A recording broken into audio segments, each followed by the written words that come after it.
Ryan Cole grabbed the rifle from her hands and slammed it onto the table so hard the metal cracked against wood like a gunshot. 300 soldiers flinched. Claire Bennett did not move. "You want to play soldier?" Cole stepped into her face close enough that his voice dropped to something uglier than a shout. "Then prove it. No rifle. No weapon. Nothing." He turned to the crowd and spread his arms wide, grinning. "Let's see what the military's biggest mistake actually does when someone finally takes away her little security blanket."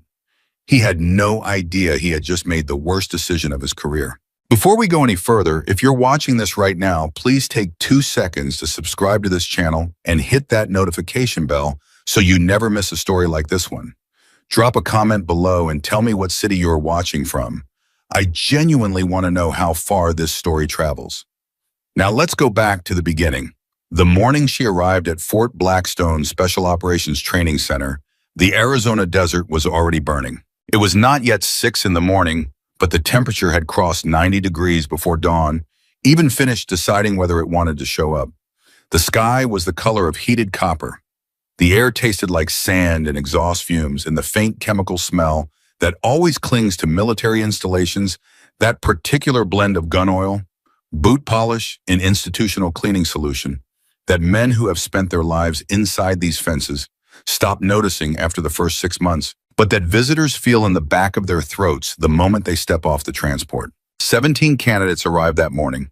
Some came in military vehicles, some in government sedans. 2 arrived together on a shuttle from the Phoenix airport, their carry-on bags stenciled with unit patches from combat commands that most civilians would never have heard of and most soldiers would have recognized immediately. These were not ordinary recruits. Fort Blackstone was not an ordinary place.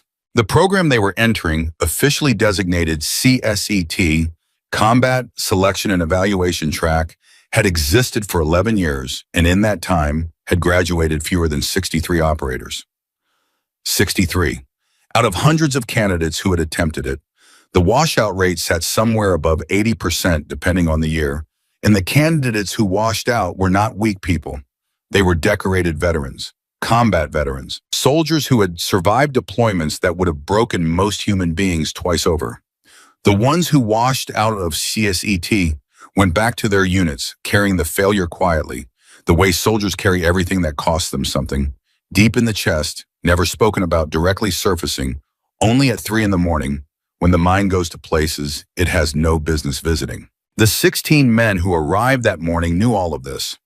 They wore their pasts on their body's posture movement, the specific way their eyes tracked every unfamiliar space they entered. You could see it in how they stepped off the vehicles. Careful, deliberate, already assessing, already calculating distance and angles and the location of every person nearby. And then there was candidate number 17. She stepped off the last shuttle wearing civilian boots. Not military issued, not tactical. Ordinary brown leather work boots, the kind a person might wear on a job site or a hiking trail, broken in at the heel and scuffed along the toe box in the particular way that comes from years of daily use rather than deliberate abuse.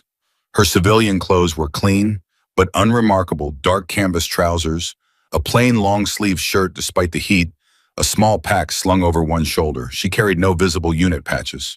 She wore no rank insignia. She carried nothing that announced anything about who she was or where she had come from. She stepped off the shuttle and stood still for a moment, not looking at the other candidates, not looking at the base buildings, not performing any of the unconscious dominance displays that the male candidates had already begun running on each other, the weight assessments, the posture comparisons, the quiet masculine competition that begins before anyone says a single word. She was looking at exits. One of the other candidates, a tall, broad-shouldered man named Marcus Webb, who had spent 4 years in Army Special Forces before rotating through 3 combat deployments, noticed it first. He noticed her noticing things that nobody else was paying attention to. The spacing between the guard posts, the camera placement on the eastern fence line, the single blind corner behind the motor pool building where the nearest security camera couldn't reach. He watched her for 30 seconds and then looked away. He did not mention it to anyone. Her name was Claire Bennett. Her personnel file, which Chief Instructor Master Sergeant Ryan Cole had reviewed the previous evening in the harsh fluorescent light of the administration building, was the strangest document he had encountered in 22 years of military service. It was almost entirely blank. Not thin, not sparse, blank in the way that classified documents are blank, not because nothing had been recorded, but because everything that had been recorded had been systematically removed. White space where decorations should have been listed. Gray redaction bars where previous assignments should have appeared. A security clearance designation that Cole didn't recognize, and that his supervisor, when he called to ask about it, told him not to ask about again. There was a photograph, a date of birth that put her in her early 30s, a physical description, and at the very bottom of the file, a single line of unredacted text that read, "Candidate cleared for CSET, participation per authorization from Joint Special Operations Command." That was it. No unit history, no combat deployments listed, no performance evaluations, no awards, no letters of recommendation from commanding officers. Nothing that explained why this woman, this quiet, civilian-booted woman with the empty file, was standing on the grounds of Fort Blackstone alongside 16 of the most qualified combat operators in the American military. Cole had stared at that file for a long time the night before. Then he had closed it, walked to the window that looked out over the dark training grounds, and made a decision that would define the next several weeks of both their lives. She was a mistake. Someone had filed the wrong paperwork. Someone in an office somewhere had made an administrative error, and the result was that a woman who clearly did not belong here was going to waste a slot in a program that had a waiting list 18 months long. He would give her exactly as much respect as her file had earned, which was none, and when she quit, which she would, he would make sure the paperwork reached the right desk so it never happened again. He met the candidates at 0600 the following morning. The 17 of them stood in a loose formation on the main parade ground, the kind of informal arrangement that CSET used deliberately because how a person stands when no one has told them exactly where to stand tells you something true about them that a formal parade stance conceals completely. Cole walked the line. He was a large man, not tall in the way that draws immediate attention, but wide in the shoulders and thick through the chest in the way that 20 years of physical conditioning produces not the architectural muscle of a weight room, but the functional density of a body that had been asked to perform under genuine stress repeatedly for a very long period of time. His face carried the particular quality of men who have spent most of their adult lives outdoors in difficult conditions, whether deliberate, each line earned rather than accumulated. He stopped in front of each candidate for exactly as long as he needed to in order to communicate that he had seen them, assess them, and filed away whatever he found. Some candidates he lingered in front of, some he moved past in seconds. It was not a performance. It was evaluation. He stopped in front of Claire Bennett for a different reason entirely. He looked at her boots, then he looked at her face, then he looked at her boots again. "Those are civilian boots," he said. His voice was the kind of flat that isn't actually flat at all, the kind of flatness that contains everything a person has decided not to yell. "Yes, Sergeant," Claire said. Her voice was quiet, not meek, quiet in the way that someone is quiet when they have decided that the volume of a room is not their responsibility to manage. "This is a United States Special Operations training facility," Cole said. "This is not a hiking trail. This is not a job site. This is not a place where people show up wearing whatever they happen to find in their closet." "I understand, Sergeant." "Do you?" It wasn't a question. "Do you understand where you are?" "Fort Blackstone Special Operations Training Center," she said. "Arizona, elevation 2,400 feet. Established in..." I did not ask for the Wikipedia entry. His voice dropped half a register. "I asked if you understand where you are." A pause. "Yes, Sergeant." Cole looked at her for another 3 seconds. Then he turned to address the full group, and his voice went from the flat quiet he had used with her to the carrying projection that filled the parade ground without effort. 17 candidates. Statistically, 12 of you will be gone before the end of the first month. Not because this program is cruel, not because this program enjoys watching people fail, because this program exists to find the 3%.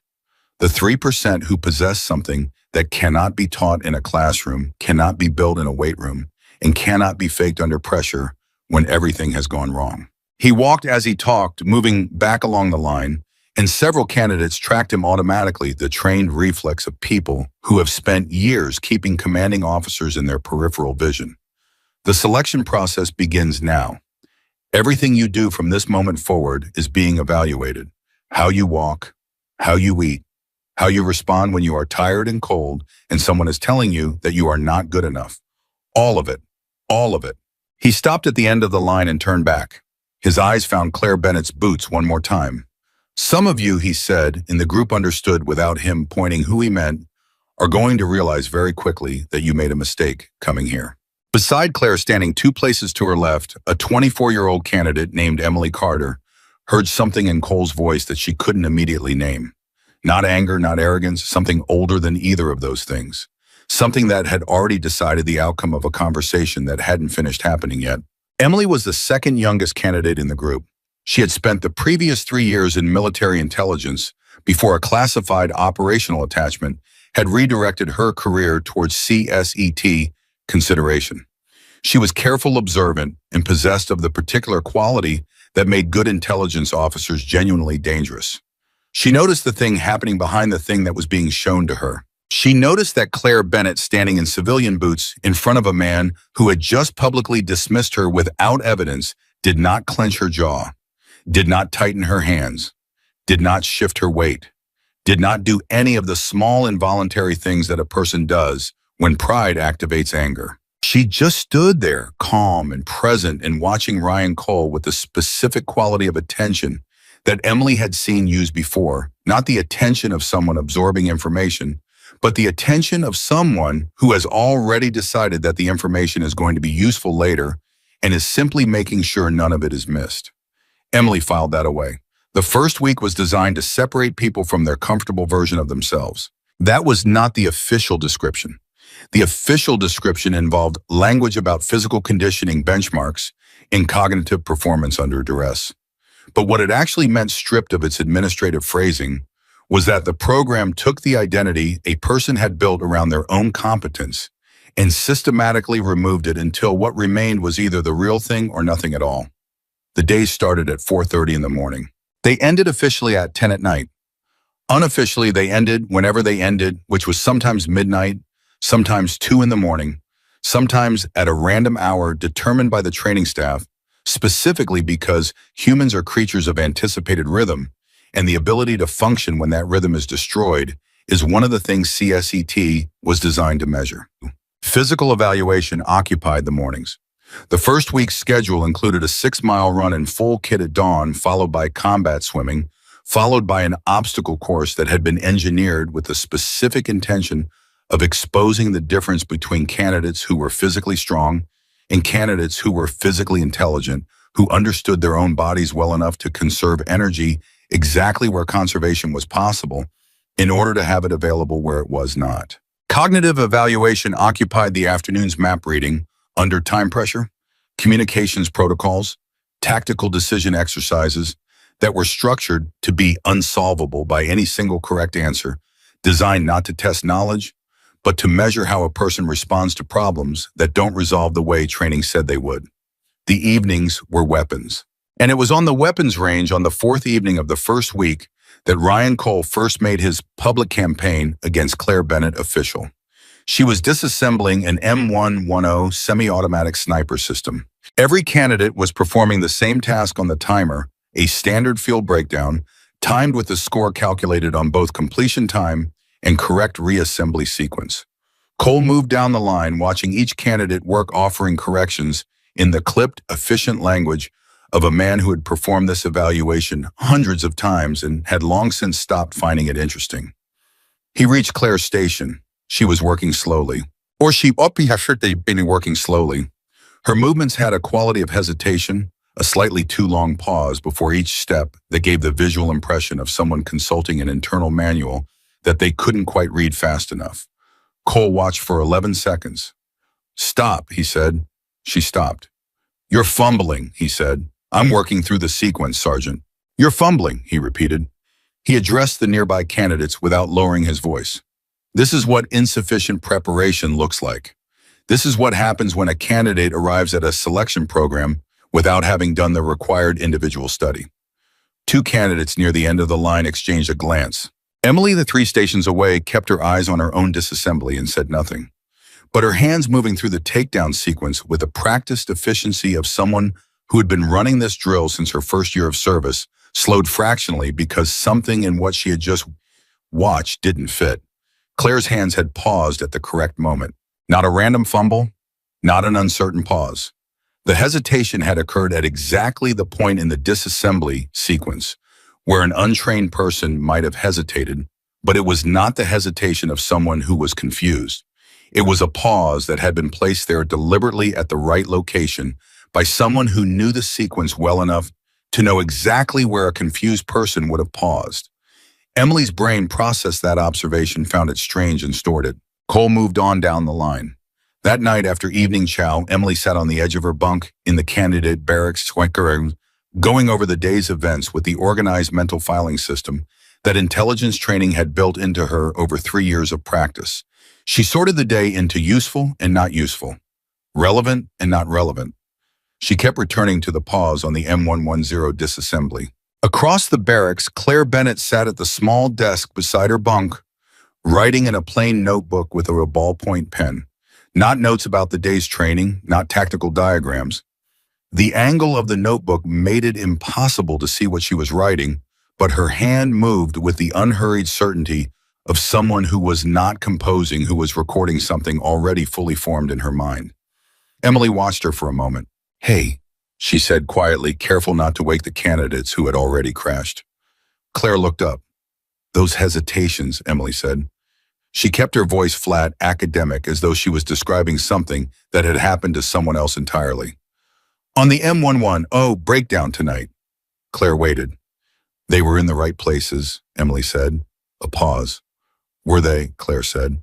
It was not a question either. It had the exact same quality as the non-question Cole had asked her that morning, declarative content dressed in interrogative inflection, which meant it was not actually asking for information at all. It was acknowledging that the person on the other side of the sentence had noticed something real. "I've seen people fumble on that breakdown," Emily said. "Genuine fumbles. The hesitation pattern is different. Random. Uneven. Yours was," she paused, choosing the word carefully, "placed." Claire looked at her for a long moment. Then she looked back down at the notebook. "Get some sleep," she said. 4:30 comes fast. She did not confirm anything. She did not deny anything. And Emily Carter lay back on her bunk in the dark and stared at the ceiling and thought about the difference between those two responses and what the specific choice of neither one meant about the woman in the civilian boots who had arrived with the blank file in the eyes that checked exits. The second week introduced a new pressure that the first week had not included Cole's direct attention. Not the general corrective attention he applied to every candidate. Specific targeted deliberate scrutiny that followed Claire Bennett through every evolution of every day with the express purpose, and he made no effort to disguise the purpose of documenting her failures for the administrative record that would accompany her removal from the program.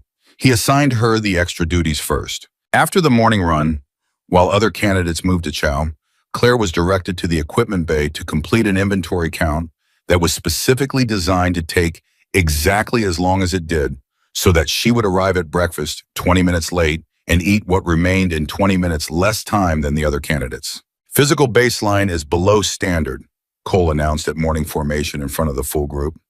"Candidate Bennett will complete supplemental PT before chow until further notice." It was not below standard. Emily had seen the run times. Claire had finished in the upper third of the group, which was not the same as the top position, but was significantly above the program's minimum threshold and had been achieved while wearing civilian boots on terrain that favored military footwear by a measurable margin. She said nothing. No candidate with good judgment would have contradicted Cole in open formation during the second week of CSET. That was not cowardice, that was the appropriate reading of the room, the understanding that the ability to choose which battles require your direct engagement and which do not is itself a form of operational intelligence. But she kept watching. During the hand-to-hand combat evaluations that occupied the middle of the second week, something happened that Emily would think about for a long time afterward. The drill was standard CSET contact pairs, controlled sparring instructor, evaluated with the specific instruction that candidates should use the techniques introduced in the morning session rather than importing techniques from other training backgrounds. The stated purpose was to give the evaluation staff a consistent metric. The unstated purpose, and by the second week most candidates had figured this out, was to see who would follow instructions, when following instructions was disadvantageous to their individual performance. Claire was paired with a candidate named Torres. Torres was a former Marine Raiders operator, 210 pounds with the particular kind of ground game that comes from years of serious grappling training layered on top of combat application. He was not a bully. He shook Claire's hand before the drill with genuine professional respect and then proceeded to try to take her down with the contained but real effort of a person who had been told this was an evaluation. The drill lasted 45 seconds. In those 45 seconds, Claire Bennett was almost what Cole had been telling everyone she was. She was slow. Her footwork was conservative. Her defense was adequate but not remarkable. Torres was clearly the better fighter by the metrics that the watching instructors were applying. At the end of 45 seconds, the drill was called, and Torres had a marginal but clear edge in the evaluation score. Cole marked it on his clipboard with visible satisfaction. But Emily had been watching from a different angle. During those 45 seconds, Claire had done 7 things that Emily couldn't explain. The first was a grip adjustment on Torres's wrist that happened so briefly it was almost invisible. A flicker of contact that seemed accidental that left Torres's dominant hand slightly less well-positioned for his follow-through without Torres showing any awareness that it had happened. The second was a weight shift that appeared defensive, but that moved Torres's balance exactly 2 degrees off his preferred fighting stance, requiring him to compensate with his left foot in a way that slowed his next combination by a fraction of a second. The third, fourth, and fifth were breathing cues Claire inhaled at the specific moments that corresponded with Torres's exhalations, creating a rhythm that was invisible to anyone not watching for it, but that consistently put her at a muscular advantage during the brief windows when a person's core strength is fractionally reduced. The sixth was a look, not at Torres, at the instructor scoring the evaluation. A glance less than 1 second long that assessed exactly where the scorer's attention was focused.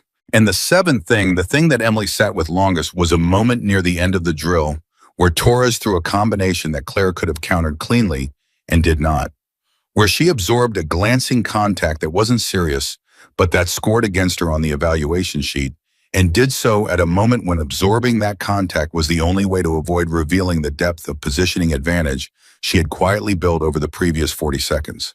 She took the loss. She deliberately took the loss to avoid showing what she actually could do. That night, Emily lay in the dark again, and the question that had been building in the back of her mind for 2 weeks finally assembled itself into a sentence clean enough to examine directly. Who is this woman and why is she hiding? Outside the barracks, the Arizona night had gone fully dark, and the base was quiet in the way that military installations go quiet, not silent, never silent. Always the low hum of infrastructure and the distant movement of security patrols, but quiet in the sense that the human part of it had temporarily stood down. In the administration building, Ryan Cole sat at his desk with Claire Bennett's file open in front of him again. He had made 3 separate inquiries about the authorization at the bottom of the page. The first had gone to his immediate supervisor, who told him to leave it alone. The second had gone to the base personnel officer, who said the same thing with more formal language. The third had gone at 2 a.m. via a secure channel to a contact he had maintained since his own time in forward deployed operations, and had been met with a silence that lasted 6 full hours before a response arrived that said only, "Drop it, Ryan, seriously." Cole stared at the file. He had been right about many people over 22 years. He was certain he was right about this one. He closed the file. He turned off the light. He was not right about this one. He did not know that yet, but the desert night outside his window held no opinion either way, and the stars above Fort Blackstone burned with the indifferent certainty of things that have been true for a very long time, regardless of whether anyone on the ground looked up to notice them. 17 candidates had arrived. 3 weeks remained, and the quietest person on the base was still watching every exit. Emily Carter did not sleep well that night. She lay on her bunk, staring at the ceiling of the candidate barracks running the day's events. Through her mind, the way intelligence training had taught her to process information, not emotionally, not reactively, but systematically, the way you sort a deck of cards into suits before you start looking for patterns. What she knew, what she observed, what she could not yet explain. What she could not explain kept growing. She replayed the M110 disassembly, the pause at exactly the right moment. The look on Claire's face, not frustrated, not uncertain, but controlled. The specific quality of someone managing what they showed rather than simply showing what they felt. She replayed the hand-to-hand drill with Torres, the grip adjustment, the weight shift, the 7 things she had cataloged in the dark that nobody else in that room had appeared to notice, including Torres himself. She replayed the moment at dinner when Cole had loudly announced in front of every candidate and 3 instructors that Claire's physical baseline scores were being flagged for administrative review. Claire had been sitting 4 seats away. She had continued eating without pausing, without stiffening, without any of the involuntary physical tells that public humiliation produces in a person who cares about the opinion of the room. She had eaten her food. She had returned her tray. She had walked back to the barracks with the same measured, quiet steps she used for everything. Emily had watched people receive bad news professionally for 3 years. She knew what composed looked like. She knew what suppressed anger looked like. She knew what genuine indifference looked like. What Claire showed was none of those things exactly. It was something older than composure, something that had been through enough fires that the heat of this particular room simply did not register as dangerous. At 4:20 in the morning, 10 minutes before the wake-up horn, Emily sat up and looked across the barracks. Claire's bunk was empty, neatly made. The notebook was gone from the desk. Emily sat with that for a moment. Then the horn sounded, and there was no more time for sitting with anything. The 3rd week of CSEDA introduced what the training staff called the integrated stress cycle, which was the program's way of saying that everything happening simultaneously was now the baseline expectation, rather than the exception. Physical evaluations no longer happened in isolation. Cognitive tasks were layered on top of physical exhaustion. Navigation exercises were conducted after 48 hours of restricted sleep. Weapons qualification was scheduled for the hour, immediately following a water crossing that left candidates soaked and shivering and required to perform fine motor tasks with hands that had forgotten how fine motor worked. The point, as every candidate understood by this stage, was not to measure performance at its best. It was to measure what remained when best was no longer available. Ryan Cole ran the integrated stress cycle with the focused energy of a man who has found exactly the arena he was built for. He moved through every evolution with the velocity of someone who had designed the suffering himself and therefore knew precisely where each candidate was most likely to crack. He had a gift for it, not cruelty exactly, but the specific talent of identifying the gap between a person's self-image and their actual capacity, and then applying pressure directly to that gap at the moment it was most exposed. He had been applying that gift to Claire Bennett for 3 weeks, and she had not cracked. This bothered him in a way he wouldn't have admitted to anyone, including himself. On the morning of day 16, during a navigation exercise that required candidates to move 15 miles across broken terrain in 4-person teams, Cole made a decision that crossed a line that most professional instructors understood instinctively not to cross. He reassigned the teams 20 minutes before launch. Standard CSET protocol allowed team assignments to be changed up to 48 hours before an evolution. What Cole did was legal within the letter of that policy. What it meant in practice was that 4 candidates who had spent 3 weeks learning each other's movement patterns, communication styles, and decision-making tendencies were suddenly operating with strangers. In a navigation exercise where team coordination was a scored element, this was a significant disadvantage. He put Claire on a team with 3 candidates who had made no effort to conceal their skepticism about her presence in the program. Not hostile people, they were too professional for outright hostility, but the kind of closed transactional skepticism that communicates itself in the small economics of group behavior. Who gets the favorable position on a movement? Whose navigation call gets challenged, and whose gets accepted? Where the unspoken weight of group decision falls when time pressure forces a choice. The team's name for the exercise was Team 4. Team 4's assigned navigator for the first 6 miles was a candidate named Garrett, a former ranger with a navigation record that was among the best in the current group. Garrett looked at Claire when Cole announced the team assignments, and his expression did not say anything that could be quoted directly. But it said something. "We move at my pace," Garrett said to the team quietly when they assembled at the start line. He was addressing everyone technically. "We communicate on my signal. Questions go through me." He paused. "Understood." 2 nods. Claire said, "Copy that." Her voice was flat and cooperative and gave Garrett nothing to push against. They moved out. For the first 4 miles, Team 4 ran third in the field. Garrett navigated with the efficient aggression of someone who had done this under live fire conditions and found training exercises slightly too slow for his preference. He pushed the pace above what was comfortable, which was both a tactical choice, faster movement, more time buffer for errors, and a communication to the rest of the team about who was setting the terms. Claire ran behind him without comment. Emily was on Team 2 200 meters to the east, and she could see Team 4 intermittently through gaps in the terrain. She watched Claire's movement when she could, the consistent rhythm of her stride, the precise placement of each step, the way she read the ground 3 steps ahead, with the low, constant attention of someone who understood that broken terrain punishes the person who looks at their feet instead of the path. At mile 6, Garrett called a navigation check at a ridgeline junction. He pulled his map and compass and read the terrain for 45 seconds. Then he turned northeast. Claire stopped. The other 2 team members stopped because Claire stopped a reflex, not a decision. Garrett had already taken 4 steps northeast before he noticed. He turned back. Problem.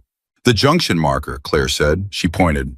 Not at the terrain feature Garrett had identified. At a different 160 meters west. That's our reference point, not the ridgeline. Garrett looked where she was pointing. That's a secondary feature, he said. It's not on the primary route. It's on the primary route, Claire said. The ridgeline reads differently at distance. The angle of approach skews the visual by about 15 degrees. If we go northeast from here, we'll be a kilometer off course before the next checkpoint. A pause. The 2 other team members stood in the specific silence of people watching a disagreement that requires them to eventually pick a side. Garrett looked at his map again. He was not a man who second-guessed himself easily. His record didn't require it. But something in the specific precision of what Claire had said, the 15 degrees, the 1 kilometer, the angle of approach, landed differently than a generic objection would have. You've run this terrain before, he said. No, she said. Then how are you certain?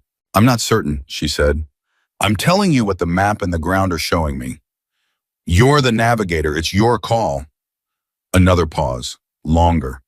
Garrett looked northeast, then west at the feature Claire had indicated, then at his map one more time. He turned west. They reached checkpoint 3:11 minutes ahead of the next closest team. Garrett did not say anything directly to Claire at the checkpoint, but when they formed up to move to checkpoint 4, he did not specify her position in the team order.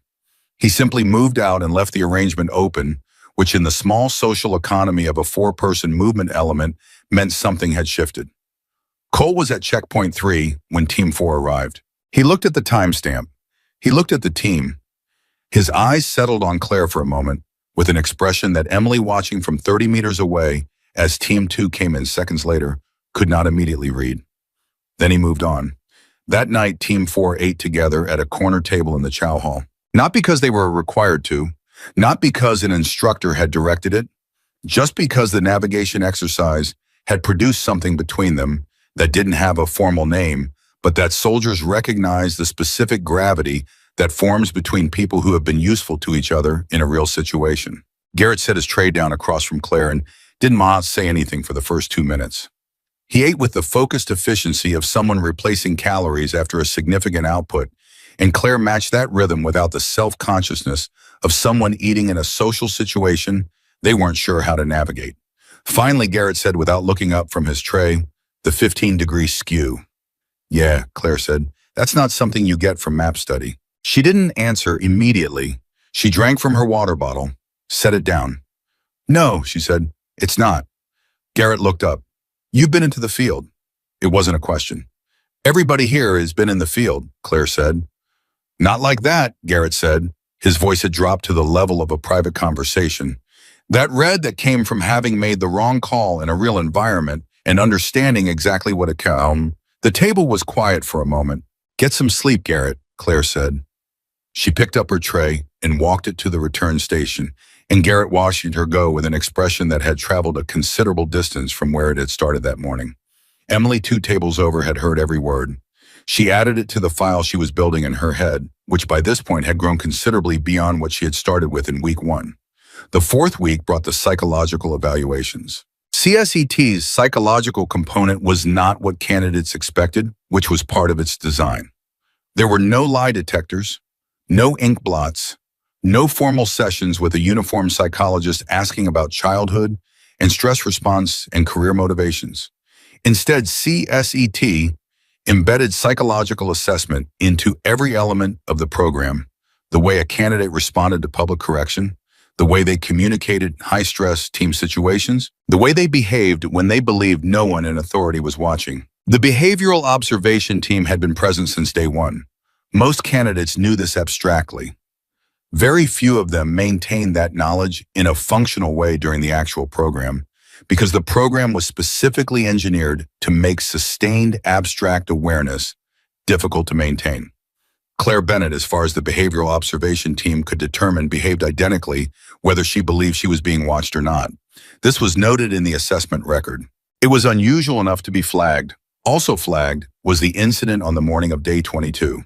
Cole had designed that morning's evolution specifically. He would not have used that language designed specifically because that language would have acknowledged an intention that went beyond professional instruction. But the structure of what he set up on the morning of day 22 was not accidental. He divided the group into two halves for a tactical communication exercise. One half would serve as a command element relaying instructions under time pressure. The other half would serve as field units executing those instructions with incomplete information. The two halves would rotate. Every candidate would spend time in both roles. The exercise was legitimate. It was also structured so that the command element's first assignment was to evaluate the field unit's performance and submit a written assessment that would become part of the official candidate record. Cole assigned Claire to the field unit first rotation. He assigned 3 of the most competitive male candidates to the command element first rotation. He did not tell the command element that their assessments would become official record until after they had submitted them. What he received back was what he had expected to receive. 2 of the 3 command element assessments of Claire's field performance were neutral to positive professional language, specific observations, the kind of evaluation that experienced operators produce when they are asked to assess a peer. The 3rd assessment used language that crossed from professional critique into something adjacent to personal dismissal, noting in its conclusion that the assessed candidate demonstrated, quote, fundamental unsuitability for advanced operational integration. Cole filed all 3. When Emily found out, because Emily always found out, she sat with that information for 2 days before she did anything with it. What she did with it eventually was not what Cole would have predicted. She did not go to the behavioral observation team. She did not raise a formal objection through candidate channels. She did not confront Cole directly, which would have been both professionally inappropriate and strategically useless. She went to Claire. She found her at the edge of the motor pool at 1900 hours, sitting on an equipment crate with the plain notebook open on her knee. The base was quiet in that particular way. It went quiet in the hour between evening chow and lights out, the administrative hum of the day, winding down the physical exhaustion of the candidates, producing a temporary civilian-like stillness that would dissolve again at 4:30 in the morning. Emily sat down on a crate 3 feet away and didn't say anything for a moment. Claire kept writing. He filed it, Emily said. Claire's hand didn't stop moving. I know, she said. The language in Hendrix's assessment. I know what it said. Emily looked at the side of her face. The pen kept moving. The notebook page kept filling with whatever it was that Claire wrote in that notebook, which Emily had still never seen, which Claire had never offered to explain. You're not going to do anything about it, Emily said. It was not quite a question. No, Claire said. Cole is building a record, a formal record. If he accumulates enough documentation, I know what he's doing. Then why? Emily stopped, started again. Why are you letting him? Claire's pen stopped. She looked up from the notebook for the first time, and Emily had the experience, not for the first time, but more intensely than before, of being looked at by someone who was measuring something that had nothing to do with the surface of the situation.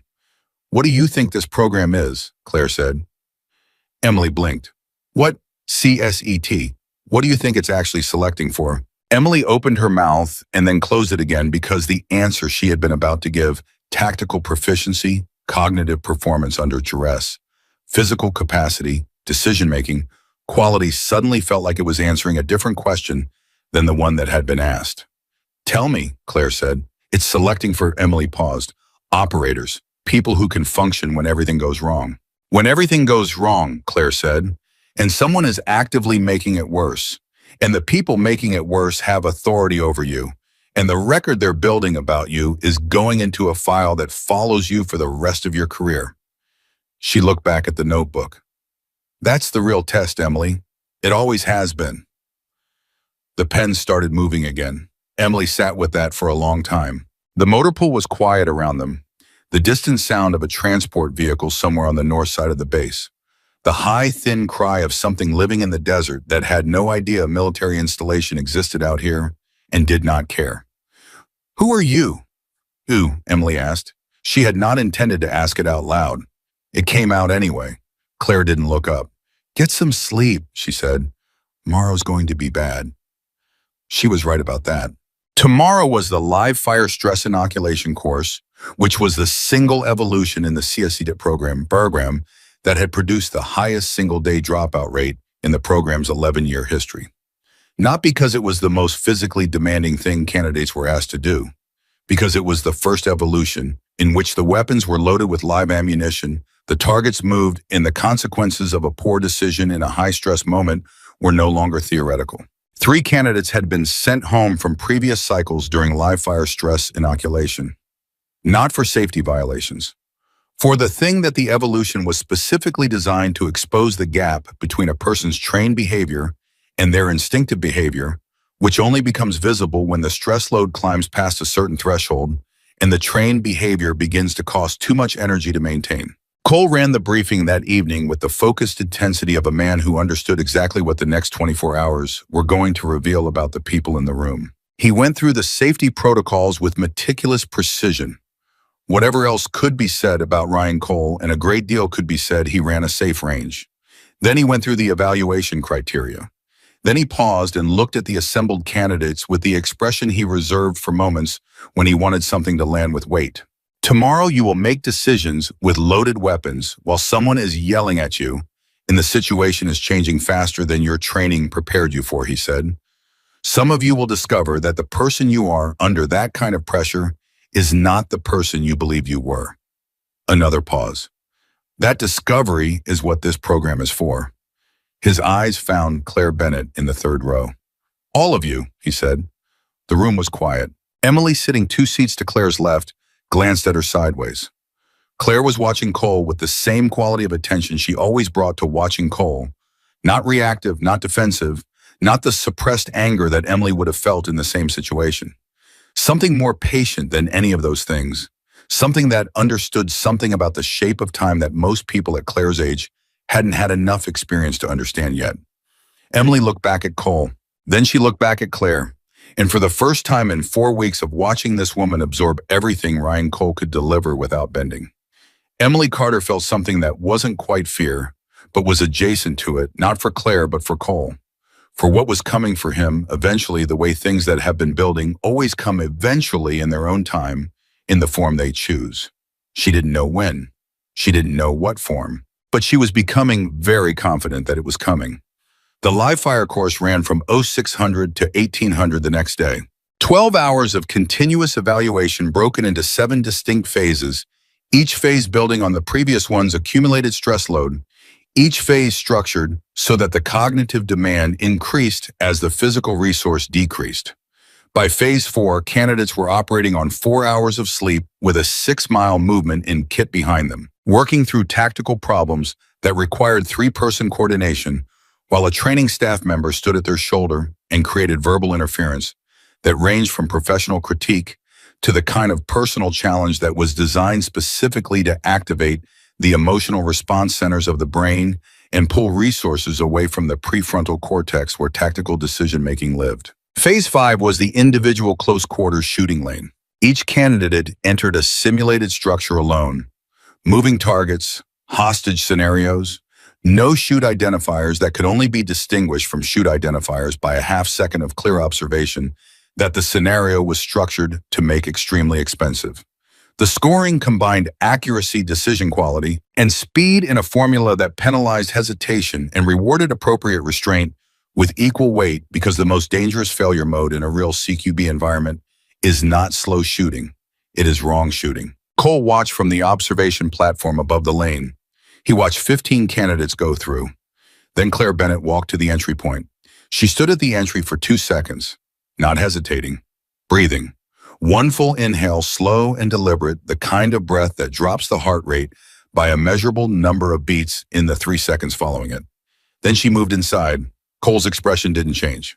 But the evaluation officer beside him, a woman named Major Dina Forsyth, who had been running CSET assessments for 4 years, leaned forward almost imperceptibly as Claire moved through the first room. What Claire did in the close quarters lane was not remarkable in the way that remarkable usually looks. There was no speed that made observers hold their breath. There was no aggressive style that announced itself as exceptional. What she did was structured differently than every candidate who had preceded her, so smoothly integrated, so absent of the micro-hesitations that even skilled shooters produce under this kind of stress load. That it took Forsyth almost 30 seconds to identify what she was actually watching. She had never seen movement that clean. Not in 4 years of CSET evaluations. Not from any candidate in any cycle. Claire moved through the lane in 4 minutes and 11 seconds. Every shoot target acquired. Every no-shoot target passed without engagement. The decision timing on the 2 ambiguous identifier scenarios, the scenarios that had cost 3 candidates in the current cycle significant point deductions, was not rushed and not slow. It was exactly correct both times in the way that exactly correct feels when you watch it happen, which is not like watching someone perform under pressure, but like watching someone operate in a space they have occupied before. Forsyth wrote something on her clipboard. Cole did not look at what she wrote. After the lane during the mandatory debrief, the evaluation officer asked each candidate to walk through their decision process on the ambiguous identifier scenarios. It was standard protocol. Most candidates gave answers that were technically sound and reflected genuine engagement with a tactical problem. Claire's answers were different, not longer, not more technical, different in the way that answers are different when they come from a person who is describing something they actually did rather than something they would have done if the situation had been what they thought it was. The second identifier, the evaluator said, "Your decision time was 0.3 seconds faster than any other candidate in the current cycle. Walk me through that." Claire thought for a moment, or appeared to think Emily, watching from the candidate observation area, had stopped being able to reliably distinguish between Claire thinking and Claire deciding how much of what she had already thought to share. The hand position, Claire said, the way the target was carrying the object. There's a specific grip pattern associated with defensive carrying versus... She stopped. The grip pattern told me what I needed to know. The evaluator wrote something down. "Where did you learn to read that?" the evaluator said. A pause that lasted exactly long enough to be noticed. "On the job," Claire said. The evaluator looked at her for a moment, then looked back at her clipboard. Cole, standing at the edge of the debrief area, had heard the exchange. His jaw had done something brief and involuntary that Emily was close enough to observe. He did not ask a follow-up question. But that night, for the 3rd time in 4 weeks, he opened Claire Bennett's file and stared at the white space where her history should have been. And this time, the feeling he sat with was not the confident contempt of the first night or the irritated certainty of the second night. It was something quieter than those things, something that had not fully formed into a thought yet, but that carried the specific weight of a belief beginning to move. He closed the file. He did not sleep well. 300 miles away in an office that did not appear on any organizational chart, accessible to base-level personnel, a notation was added to a separate file, one that Claire Bennett's name did not appear in directly, but that contained on page 47 a summary of real-time behavioral observations from Fort Blackstone's CSET program. Current cycle. The notation was brief. It said, "Subject maintaining cover, assessment proceeding as designed, no intervention required at this time." It was initialed by someone whose rank was not visible on the document. The file was closed. At Fort Blackstone, the lights went out in the candidate barracks at 2200. Emily lay on her bunk in the dark, the day's evaluation cycling through her mind in the organized way that had become habit, and she thought about the grip pattern, the specific grip pattern that Claire had identified in 0.3 seconds less time than any other candidate in the current cycle, in a program that drew from the most qualified combat operators in the American military. On the job, she had said. Emily stared at the ceiling. Claire's bunk across the barracks was occupied tonight. The breathing from that direction was slow and even and completely regular, the breathing of someone genuinely asleep, not the controlled stillness of someone lying awake managing their outward appearance. Emily had been trained to tell the difference. She listened for a long time. Then she closed her eyes, and the last thing that moved through her mind before sleep finally arrived was not the grip pattern and not the 0.3 seconds and not the notation on page 47 of a file she had no idea existed. It was the look on Major Forsyth's face when Claire had walked through the close quarters lane.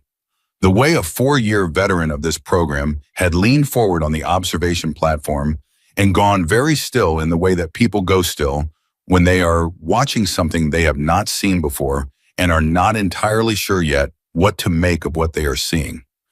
Emily had seen that look on experienced people's faces exactly twice in her career. Both times she had been right to pay attention to it. She was going to be right again. The morning of day 29 started wrong. Not wrong in the way that bad training days start wrong. Equipment failures, weather complications, scheduling, friction. Wrong in the quieter, more personal way that Emily Carter had learned to recognize over the previous 4 weeks as the specific signature of Ryan Cole when he had made a decision overnight and arrived at the training ground carrying it like something he intended to use. She saw it in how he walked to the formation. Most mornings Cole moved with the efficient, forward-leaning stride of a man who had somewhere to be and intended to get there on schedule.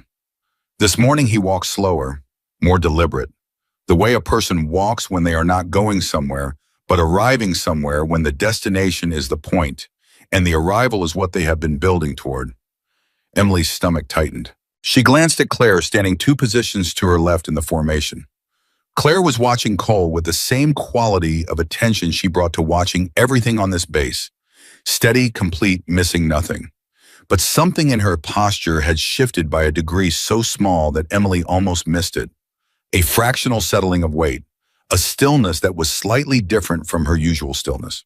The way an experienced person's body registers a change in the atmosphere before the conscious mind has finished processing what changed. She knew something was coming too. Cole stopped in front of the formation. He did not do the walk. He did not move down the line the way he did on normal mornings, assessing each candidate in sequence.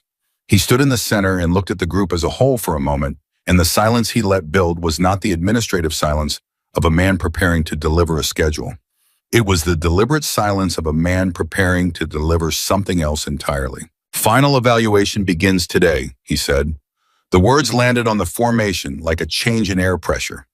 Every candidate felt it, the shift from preparation to consequence, from training towards something to being measured against it. Several people straightened almost imperceptibly. A few jaws tightened. The particular electricity of a group of competitive people understanding simultaneously that the thing they had been working toward for a month was now actually happening. Final evaluation is a 3-day integrated assessment, Cole continued. Physical, tactical, psychological. Everything you have done in this program up to this point has been preparation. What begins today is the record that determines who stays and who goes home. He paused. 17 candidates began this program. His eyes moved across the formation. 11 remain. By the end of the next 72 hours, this program will identify the candidates who demonstrated the qualities that CSET exists to find. Another pause, longer this time. And it will identify, he said, the candidates who should never have been here at all. His eyes did not move to Claire. He didn't need them to. Every person in that formation understood who the last sentence was for. Emily watched Claire's face. Nothing. Not a flicker. Not a tightening. Not the micro-expression of someone absorbing a blow and managing the visible response. Just the same steady present attention that had been there since day one watching Cole. The way a person watches weather, not personally, not emotionally, but with the practical understanding that weather affects your day and you need accurate information about what it intends to do. The first day of final evaluation was a 20-mile team movement with full mission kit, 4-person elements, navigation under communications blackout. No GPS, no radio contact with base, paper maps compass terrain reading, and the accumulated trust between people who had spent a month learning whether or not each other's judgment was worth following into a bad situation. Cole assigned the teams. Claire was with Garrett again, which Emily noted, and Torres, and a candidate named Reyes who had said almost nothing during the entire program, and who, when Emily had tried to assess him the way she assessed everyone, had returned the same quality of observation she was applying, which told her that Reyes was doing exactly what she was doing and had probably been doing it longer. Emily's team was assigned a different sector. She watched Team 4 move out and felt the particular discomfort of having developed what had become over 4 weeks a protective instinct towards someone who very clearly did not need protecting and being unable to do anything with it. Team 4 ran clean. Emily didn't know that during the movement. She found it out afterward during the debrief when the evaluation staff posted team results on the board in the operations building.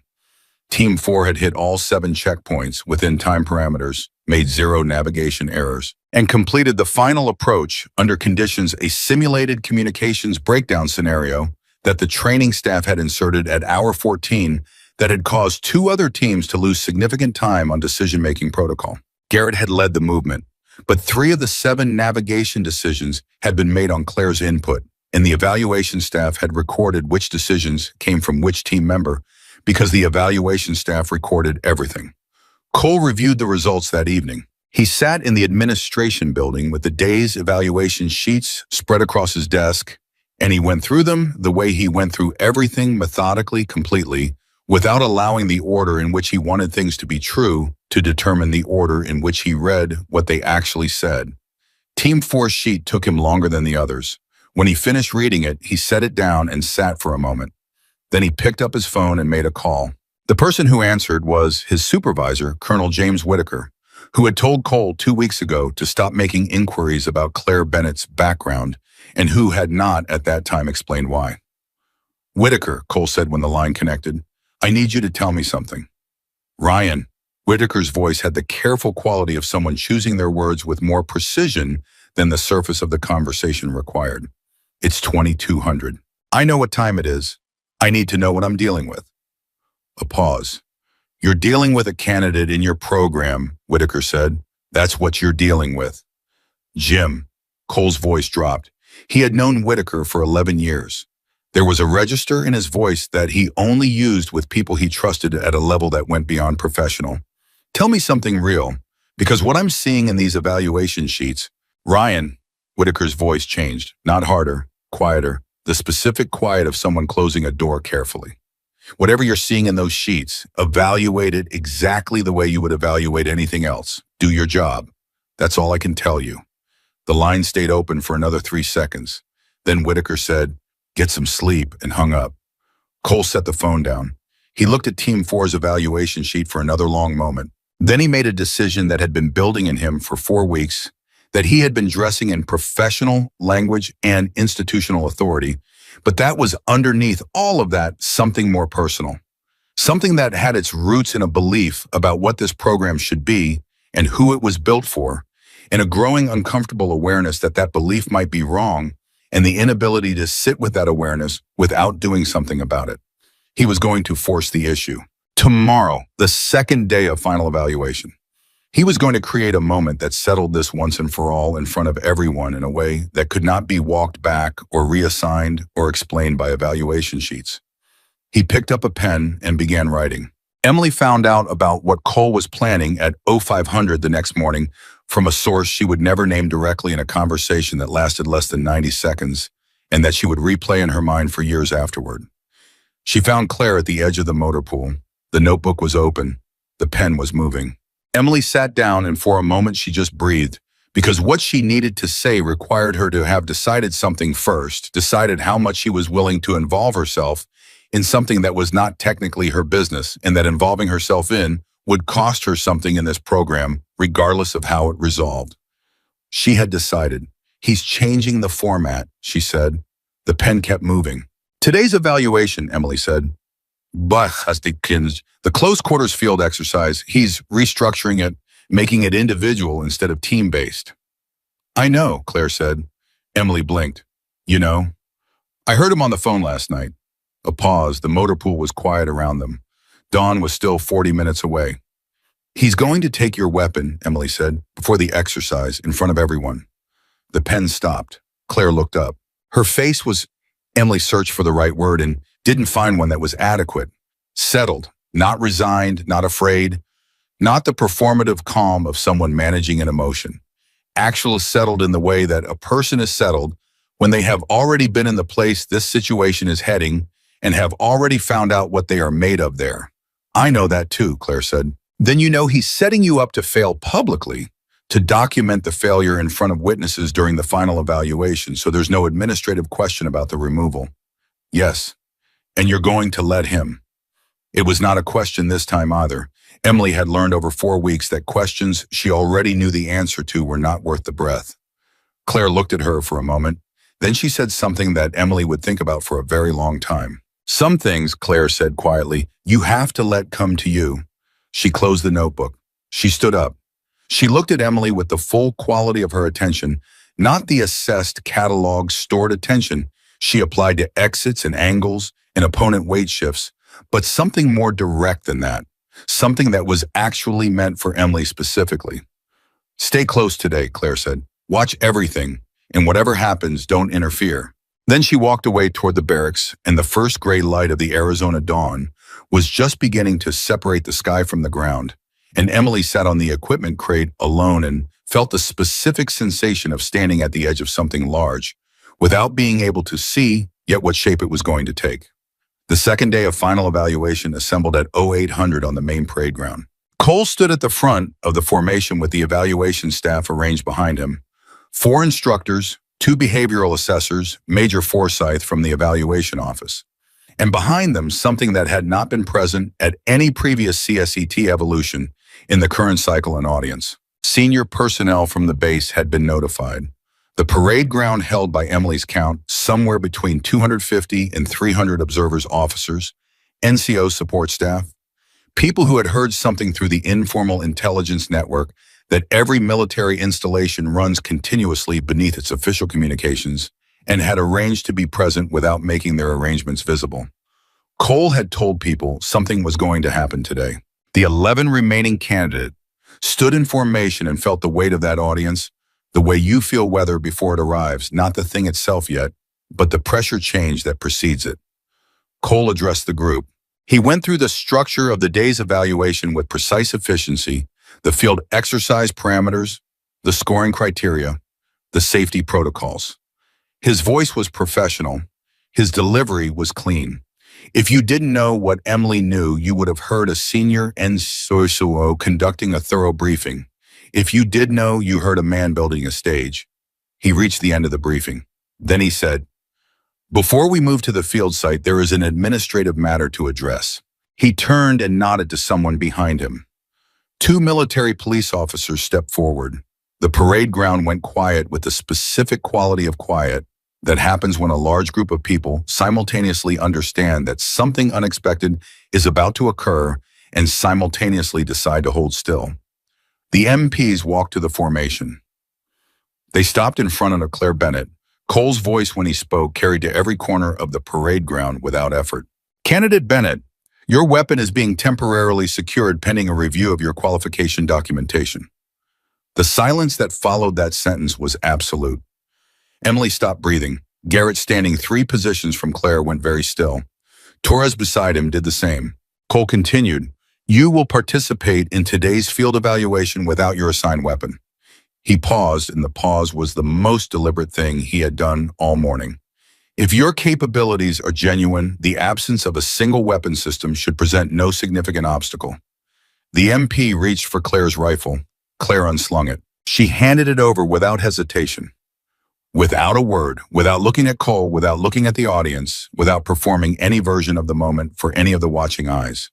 She handed the rifle to the MP, the way you hand someone something that belongs to them. Cole stared at her.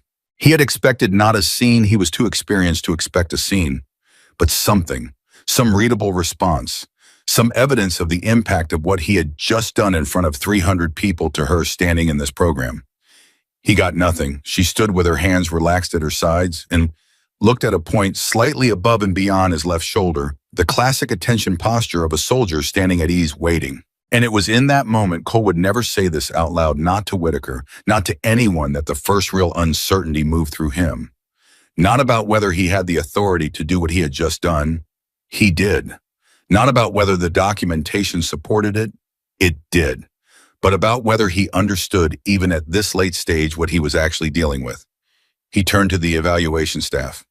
"Move to the field site," he said. The evolution was a close-quarters survival exercise in a simulated urban structure on the south end of the training complex.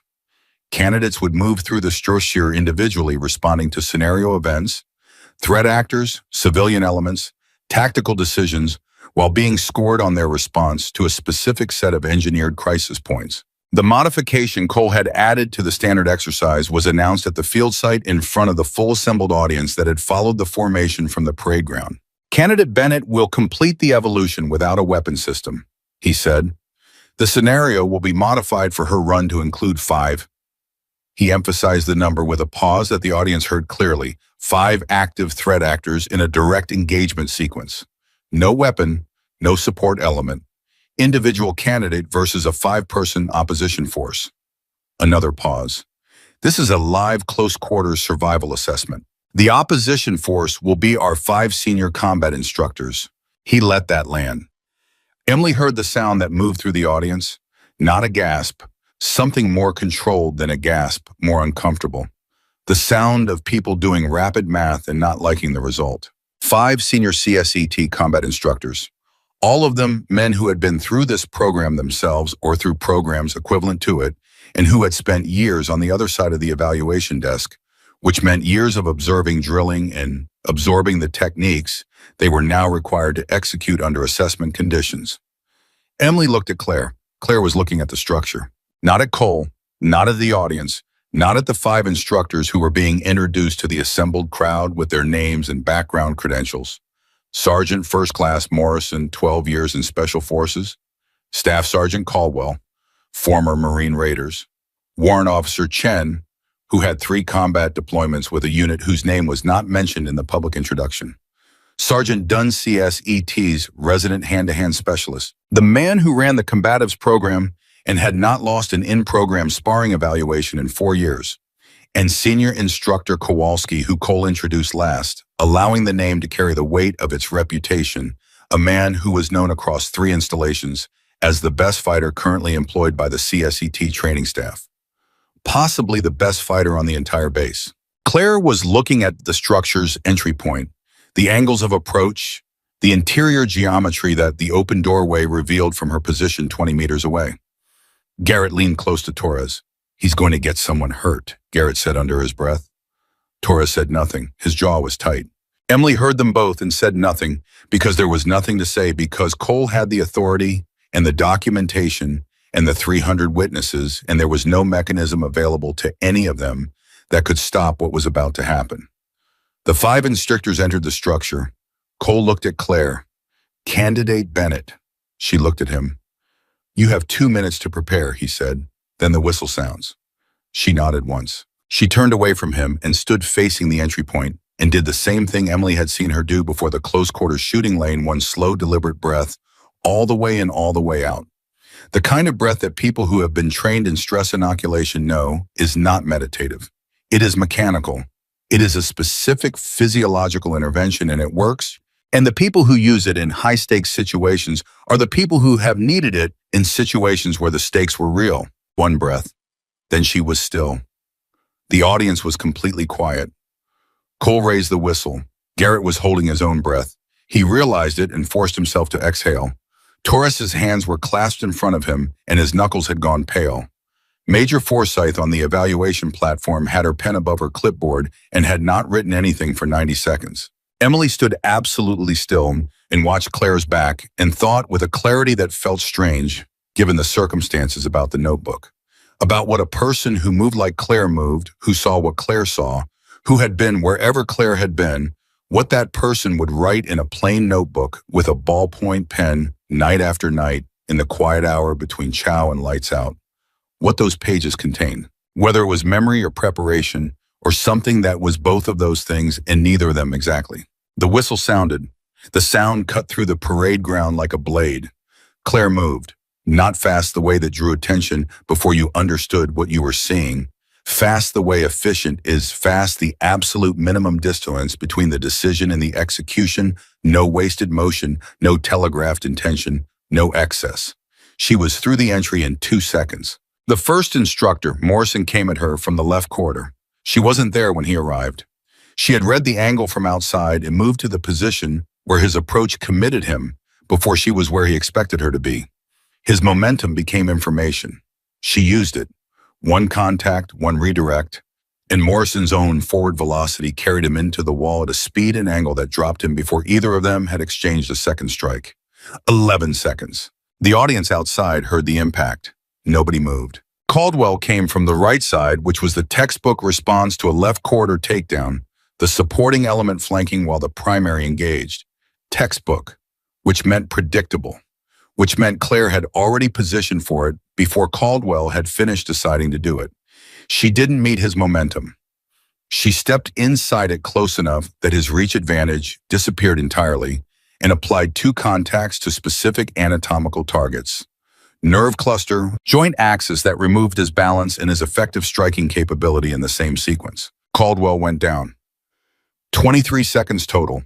Outside on the parade ground, nobody spoke. Not Cole, not the instructors observing, not the 300 people standing in the Arizona morning air. The silence had moved past the silence of surprise into something different. The silence of people understanding in real time that they are watching something they did not know existed. Warrant Officer Chen was different. He did not approach. He waited, which was the intelligent response which told Claire something real about him. She came to him instead of waiting for a commitment she was going to have to prompt, and the next 30 seconds were the most complex exchange of the 83 people who knew what they were doing, working through the problem of each other with the focused efficiency of genuine mutual respect. Chen was very good. He was operating at the full extent of his considerable capability. It was not enough because Claire was not operating at the full extent of hers. Chen went down, 51 seconds. Done the hand-to-hand specialist 4 years without a loss lasted 14 seconds. He would think about those 14 seconds for a long time, not with shame exactly, but with the particular quality of professional reassessment that happens when you encounter a gap between your model of what is possible and what you actually observed. He had trained for 4 years at a level of dedication that most people would have found extraordinary. In those 14 seconds, he understood clearly and without ambiguity that he had been preparing for something that was operating in a different category than what he had spent 4 years preparing for. 65 seconds. Kowalski, the best fighter on the base. He had watched the first 4 from inside the structure. He had done what Kowalski always did: assessed, adapted, waited for the information to be complete before committing to a response. He was not rattled. Rattled was not something that happened to Kowalski in a professional environment. But he had seen something in the 65 seconds that preceded his own engagement that he was still processing when Claire turned toward him. He saw on her face not aggression, not adrenaline, not the activated intensity of a person in a fight. Something quieter than any of those things. A kind of presence that he had encountered twice before in his career in people whose operational backgrounds he had eventually learned, and that had explained in retrospect why they had seemed to exist in a different relationship with physical danger than other people did. He raised his fists. She looked at him. He understood in the 3 seconds before she moved that she was not going to hurt him beyond what the situation required, that this was already decided on her side, that she had made that decision before the whistle sounded, and it had not changed during the previous 65 seconds, regardless of what happened in them. He wasn't sure how he knew that. He was certain that he knew it. She moved. He moved with her, and for 5 seconds he was in the fight in the full sense committed, capable, executing at the level that 4 years of CSEET instruction had built. And in those 5 seconds he felt with absolute physical clarity the thing that the best competitors in any domain feel when they finally encounter the ceiling they didn't know was there. He stepped back. He lowered his fists. He was still standing. She had not touched him for the last 2 seconds. She was looking at him with that same quality, not triumph, not relief, something that acknowledged what had just happened between them without performing it. He lowered his fist the rest of the way. 83 seconds after the whistle sounded, the structure was silent. Claire walked out through the entry point into the morning sun and stood in front of 300 people, and Ryan Cole and Major Forsyth and Garrett and Torres and Reyes and Emily, and she stood the way she always stood, Weight-balanced hands relaxed, no performance of any kind. The parade ground was completely silent. Cole had not moved. His clipboard was his mandate. His pen was uncapped, but had written nothing since the whistle. His face held an expression that Emily could not name and had never seen on him before. Not the contempt, not the authority, not the controlled aggression of a man who believed he was managing a situation. Something far less comfortable than any of those things. Something that looked like a man standing on ground that had just shifted under his feet, trying to find a surface that wasn't moving anymore. Forsyth stepped forward. She wrote something on her clipboard.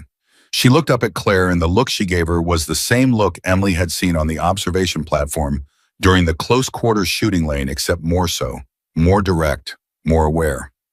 She looked back down at her clipboard and wrote something else. Cole's voice, when it finally came, was quiet in a way that his voice had never been quiet in the previous 29 days. Not the controlled quiet of professional authority, the actual quiet of a man who did not in this moment have a prepared response available. "Stand down," he said. It was addressed to no one in particular. It was addressed to the situation. Emily looked at Garrett. Garrett was looking at Claire with an expression that contained several things at once, the residue of the skepticism he had arrived with, and something that had clearly replaced it in the specific quality of someone recalibrating a belief they had held for a long time. Torres had unclenched his hands. In the back of the assembled audience, 3 people who had not been introduced to anyone at Fort Blackstone that morning and whose presence on the parade ground had not been announced or explained, were standing very still and watching Claire Bennett with the focused attention of people who had been waiting for this moment specifically and had traveled a considerable distance to observe it. Emily had noticed them 30 minutes ago. She had not said anything because there had been no time, and because something in how they stood told her that they were not a threat to anything that mattered. She looked at them now. One of them, a man in civilian clothes, late 40s, with the bearing of someone who had spent decades making authority look like relaxed competence, looked back at her. He gave a small nod, not acknowledgement of a stranger, something more specific than that. Emily held his gaze for a moment. Then she looked back at Claire, still standing in the entry to the structure in the morning sun, with her rifle gone and 5 of the base's best fighters behind her, and a parade ground full of silence in front of her. And she thought about what Claire had said at the motor pool in the gray pre-dawn light. Some things you have to let come to you. She finally understood what that meant. And she understood that the 3 people in civilian clothes at the back of the audience had come from wherever they had come from, not to observe a selection program. They had come because whatever was hidden in Claire Bennett's redacted file had sent them here. The question that had been building in Emily for a month, who is this woman, was about to get an answer. She wasn't sure the answer was going to be something that Fort Blackstone was prepared for. The 3 people in civilian clothes did not wait for Cole to dismiss the formation. They moved while the parade ground was still processing what it had witnessed, while the silence was still the kind of silence that hasn't decided yet what it's going to become. The man in his late 40s who had nodded at Emily walked with the particular economy of motion that Emily had spent 4 weeks learning to recognize as the signature of people who had operated in environments where unnecessary movement was a liability. The 2 people flanking him, a woman in her early 50s with close-cropped gray hair, and a younger man who moved the way Torres moved with the contained physical readiness of someone who had never fully stood down from a deployment that had ended years ago, kept pace without clustering, maintaining the instinctive spacing of people who had trained together long enough that formation was reflexive. They walked directly toward Cole. Cole saw them coming. Something happened in his face that Emily had never seen there before, not the professional recalibration she had watched him perform dozens of times when a situation required adjustment. Something more personal than that. Recognition. And behind the recognition, the specific discomfort of a man who has just been reminded that the room he believed he was running has a ceiling he hadn't known was there. He knew the man in civilian clothes. Not well. Emily could read that in how Cole stood, the body language of someone managing a relationship that carries weight they hadn't anticipated needing to manage today. Not a superior in his direct chain of command, something more complicated than that. The kind of person whose presence in a location signals that the location has become relevant to a conversation happening several levels above the one Cole had believed he was participating in. The man extended his hand. Cole shook it. "General," Cole said. His voice was level. His face was level. A person who didn't know him wouldn't have heard anything in that single word. Emily heard 4 weeks of accumulated certainty beginning to develop structural cracks. Ryan. The man's voice was easy, unhurried, the voice of someone who did not experience most situations as urgent because most situations resolve themselves correctly if you gave them sufficient time and didn't intervene prematurely. Hell of a morning. Sir, if I'd known you were going to be on base. You weren't supposed to know, the general said simply, not unkindly, just factually. That was the point. Cole's jaw moved slightly. I see. I don't think you do yet, the general said, but you will. He looked past Cole toward the entry point of the structure where Claire Bennett was standing with the 5 instructors who had picked themselves up and were now occupying the particular silence of people who have had a foundational professional assumption revised without warning. Give me a few minutes with her. It was phrased as a request. It was not a request. Cole stepped aside. Emily watched the general walk toward Claire and felt the entire shape of the last 4 weeks reorganizing itself in her understanding every piece of information she had collected, every observation she had filed, every question she had been unable to answer, suddenly visible from an angle she hadn't had access to before. Like standing in front of a painting in the wrong light for a month and then someone opens a window. Claire watched the general approach. Her face did something that Emily had not seen it do in 4 weeks. Not a smile, not quite. Something that moved in the territory adjacent to recognition, the way warmth moves in the territory adjacent to heat. Present and real, but operating below the surface level where most emotional responses live. You're late, she said. The general stopped 2 feet in front of her. By about 30 seconds, he said, you were faster than we projected. I was always faster than you projected. Yes, he said, you were. A pause between them that contained something Emily could not access, the compressed history of 2 people who had shared a context that neither of them was going to explain to anyone on this parade ground. The specific weight of a relationship built in places where the weight of relationships it is measured differently than it is in normal life. Are you hurt? He said. No. The instructors, they'll be fine. I was careful. I know you were. He looked at her for a moment with the particular look of someone who has been waiting for a specific outcome for a long time and has now seen it arrive and is in the brief window between the arrival and the response. It's time, Claire. She looked at him steadily. I know. He turned back toward where Cole was standing. Master Sergeant Cole, he said, his voice carried without effort. I need your operations building. Now, you, your evaluation staff, and Major Forsyth. Cole said, yes, sir. He said it immediately without hesitation because whatever Cole was and whatever he had done over the previous 4 weeks, he was a professional, and professionals respond to the sound of genuine authority without requiring it to explain itself first. Emily stood in the reforming formation and watched them go. The general, the 2 people who had come with him, Cole Forsyth, the evaluation staff, and she had the specific feeling of standing at the edge of a room she was not going to be invited into, watching a conversation happen through a closed door. Garrett appeared at her shoulder. Who is that? He said quietly. I don't know his name, Emily said.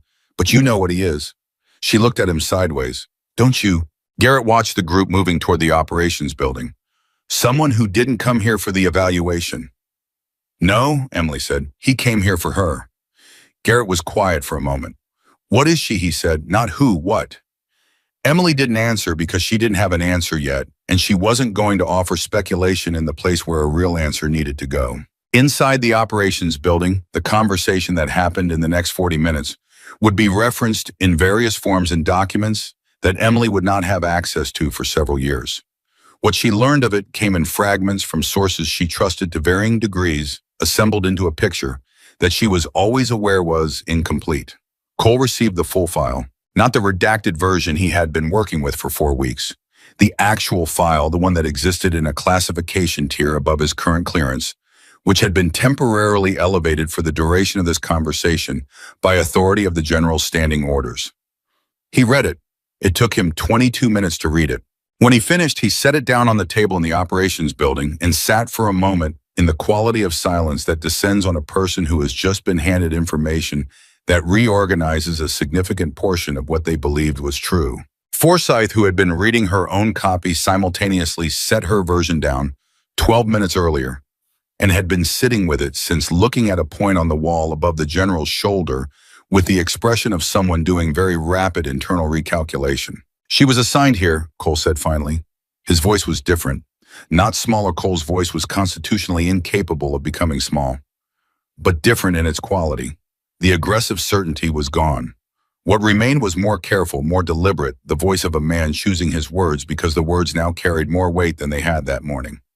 CSET wasn't a selection program for her. No, the general said. She was evaluating the program.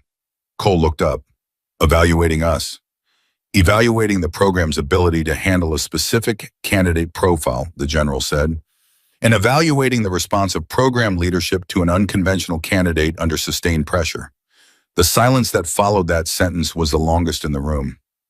Cole looked at the table. He was not, Emily would conclude from what she eventually learned of this conversation, a man who handled being wrong easily. That was not a character flaw specific to Cole. It was the occupational hazard of spending 22 years being right often enough that the architecture of your professional identity incorporates certainty as a structural element. When the foundation of that certainty shifts, the entire structure has to be examined, and the examination is not comfortable. The classified unit, Cole said, officially decommissioned, the general said, operationally continued under a different designation. The members who remained active were reassigned to functions that don't appear in standard personnel records. What functions? The general looked at him for a moment. The kind, he said, that require someone who can walk into a hostile environment and be completely underestimated by everyone in it. Someone whose capabilities are invisible until exactly the moment they need to be visible. Someone who can sustain that cover under sustained institutional pressure, including pressure applied by people in positions of authority. He paused. You applied considerable pressure, Ryan. That was useful data. Cole absorbed that, his jaw moved. The file, he said. The redactions, the blank history. Design, the general said simply. She was never going to wash out. She was never going to wash out, the general confirmed, but we needed to know what this program does with a candidate it can't place in a familiar category. What its leadership does. How institutional bias functions under selection conditions. The data from this cycle is going to inform program policy for the next several years. Cole looked at the file again. At the photo, the early 30s face above the sparse official information. He thought about 29 days. He thought about every public statement he had made in front of witnesses, every documented critique, every evolution restructured to engineer a visible failure that had not materialized. The training footage, he said, secured, the general said, standard protocol for classified assessment operations. The evaluation sheets will reflect the accurate record of candidate performance, which means, Cole said slowly, that the accurate record shows the highest individual performance scores in this program's 11-year history, Forsyth said. It was the first thing she had said since the reading ended. Her voice was very even. She was looking at Cole with the specific expression of a woman who had seen what she had seen this morning and was going to live with it at a molecular level for a long time. Cole said nothing for some moment. I owe her an apology, he said. Yes, the general said, you do. Outside the operations building, while the conversation inside moved through its next phase, Claire Bennett was sitting on a bench in the quad with the plain notebook open on her knee. The pen was moving. Emily sat down beside her. Not tentatively, 4 weeks had burned away the tentativeness. Emily sat down the way you sit down next to someone you have been through something with, which is different from the way you sit down next to a stranger, and different from the way you sit down next to a friend, and is its own specific category that doesn't have a clean name. They're telling him, Emily said. Yes, Claire said. All of it. Enough of it. The pen kept moving. Emily looked at the notebook, genuinely looked for the first time, not cataloging as an intelligence exercise, but actually looking. The handwriting was small and consistent, the lines evenly spaced without ruled paper to guide them, the margins clean. She couldn't read the content from the angle she was sitting at. She had stopped trying to read it weeks ago. Was any of it real? Emily said. Claire's hand slowed. What do you mean? The program, being here. Did any part of it? Emily paused, searching for the right formulation. Did you actually want to be here? Or was it always just the assignment? The pen stopped completely. Claire sat with the question for a moment, in the way that she sat with things not performing consideration actually considering. The actual cognitive engagement of someone who takes a question seriously enough to give it a real answer. The first week, Claire said, the navigation with Garrett, the lane qualification. She looked at the notebook. There are things you only get from operating with real people under real pressure. That part was real. The information I came here to collect, some of it exists in the data, but some of it only exists. She touched the notebook without opening it further in here. Emily looked at the notebook. What do you write in there? She said. A pause. People, Claire said, the ones worth remembering. Emily didn't say anything for a moment. Then she said, Am I in there? Claire looked at her. You've been in there since day 3, she said. Emily held that. Why day 3? Because on day 3, you noticed the hesitation on the 110 breakdown, and you didn't say anything to anyone. You sat on the information and waited to understand it better before you did anything with it. Claire looked back at the notebook. That's rare. Most people with good instincts don't have the patience to let those instincts develop. You do. Emily absorbed that. It was the most direct thing Claire had said to her in 4 weeks, and it landed with the weight of something that had been true for longer than the conversation that delivered it. Garrett came across the quad and sat down on the other side of Claire without asking whether the seat was available, which was itself a piece of information about where things stood. Reyes figured it out on day 9, he said. Claire didn't look up. I know. He didn't say anything either. No, he didn't. Garrett looked at the operations building. What happens now? The program continues for the remaining candidates, Claire said. The final day of evaluation runs tomorrow as scheduled. You finish, you get your results. And the pen had started moving again. Transfer orders, Claire said simply. Torres arrived and stood rather than sitting the way Torres did, everything present, but not quite settled, energy contained rather than released. He looked at Claire for a moment with the expression of someone who has revised a significant opinion and is still feeling the edges of the revision. The drill, he said. Week 2, hand to hand. Yes, Claire said. You could have taken me in the first 10 seconds. 7, she said. But yes. Torres made a sound that was not quite a laugh and not quite something else. I've been replaying that for 2 weeks, trying to find the moment where I had you. You had good positioning at 32 seconds, she said. If you'd committed differently at that point, the evaluation score would have been cleaner for you. Torres stared at her. You remember the exact second. I remember everything, she said, not as a boast, as information. Torres sat down. The 4 of them sat in the quad in the Arizona morning, with the sun fully up now, and the day moving into its real heat in the operations building in front of them, containing a conversation that was changing the shape of the next several years of Ryan Cole's professional life, and the notebook filling with whatever it was that Claire Bennett wrote in the plain notebook with the ballpoint pen. At 11:40, the operations building opened. Cole walked out first. He crossed the quad without looking at Emily or Garrett or Torres. His eyes were on Claire. He walked directly to her and stopped in front of her and stood there for a moment, and Emily had the experience of watching a large certain man occupy uncertainty in his own body in real time, which was not something she had expected to find moving and did anyway. Candidate Bennett, he said.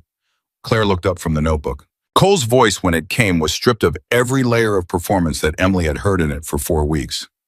Not emotional, he was too controlled for the kind of emotional exposure that softens the voice, but honest in the specific way that becomes available to a person only after the thing they have been protecting themselves from believing has happened anyway. I owe you a direct acknowledgement, he said. The assumptions I operated under regarding your candidacy were wrong. My conduct in response to those assumptions, the public statements, the evaluation, restructuring the documentation, did not reflect the standards I hold this program to.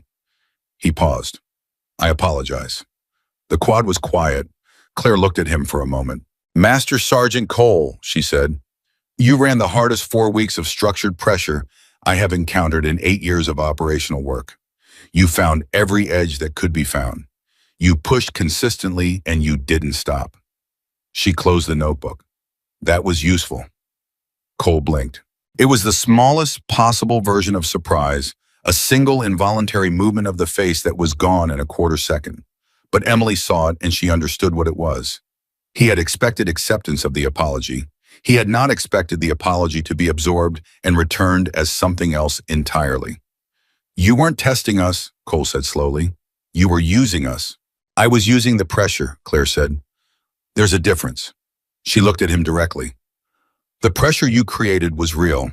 Its source was biases, an institutional habit, and personal certainty applied to insufficient information. But the pressure itself was real, and real pressure is hard to manufacture and harder to sustain. You sustained it for 4 weeks. She paused. I'll note that in my assessment. Cole stood very still for a moment. Your assessment, he said, of the program, Claire said, and its leadership. Another pause. Cole looked at the general who had come out of the operations building and was standing at its entrance, watching the exchange with the particular expression of a man who was watching something unfold as expected and is not going to intervene in it. Cole looked back at Claire.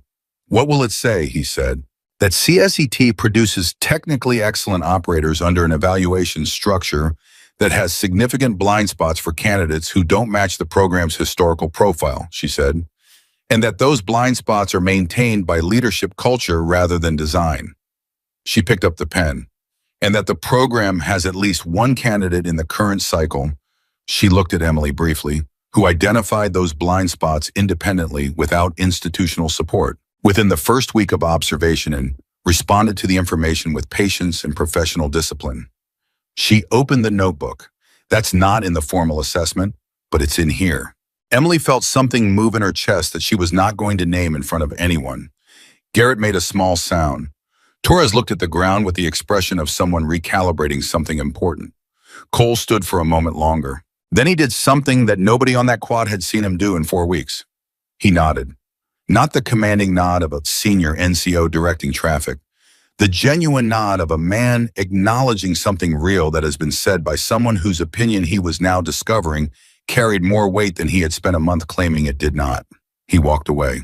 At 1400, 2 things happened simultaneously. The general held a closed briefing with Forsyth and the senior evaluation staff in the operations building that ran for 90 minutes and resulted in 3 policy documents being drafted for submission to the program's oversight committee. And Cole went to the motor pool. He sat down on the equipment crate where Emily had found Claire twice in the preceding weeks, and he stayed there for a long time. Not visibly distressed, Cole did not do visible distress, but present with something in the way that a person is present with something that requires genuine engagement rather than management. Reyes found him there. Reyes, who had said almost nothing during the entire program, who had figured out on day 9 what Cole had still not understood on day 29, sat down on a crate 3 feet away and didn't say anything for a while either. Finally, Cole said, "You knew." "Suspected," Reyes said. "Since when?" "Day 9, the navigation briefing. She corrected a terrain assessment that would have taken me another 3 minutes to catch. The way she caught it, it wasn't analysis. It was recognition. She'd seen that exact error produce a real consequence in a real environment." Cole absorbed that. "Why didn't you say anything?" he said. Reyes looked at him. "Because," he said carefully, "in my experience, when someone with that level of capability chooses to be underestimated, they have a reason. And the reason is usually better than whatever I'd accomplish by exposing it." Cole sat with that for a long time. "She said the pressure was useful," he said. "It probably was," Reyes said. "That doesn't make it right." "No," Reyes agreed. "It doesn't, but it means something that she said it anyway." Cole looked at his hands. The hands of a man who had spent 22 years being the hardest thing in every room he entered, who had just discovered that the hardest thing in this particular room had been the quiet woman in the civilian boots, who hadn't fought back because fighting back wasn't what she'd come here to do. "I need to be a better evaluator," Cole said. It was not directed at Reyes. It was not directed at anyone specifically. It was the specific kind of statement that a person makes when they are not looking for agreement or reassurance, but simply need to hear the truth out loud in their own voice to confirm that it is in fact true. Reyes didn't offer agreement or reassurance. "Yeah," he said, "you do." At 16:30, Major Forsyth posted the day's evaluation results on the board in the candidate common area. Every remaining candidate gathered to read them. The individual performance scores from the morning's close quarters evolution were listed by candidate identifier rather than name standard CSET protocol. Most candidates found their scores and processed them privately the way people process competitive results when they have a professional relationship with both victory and loss.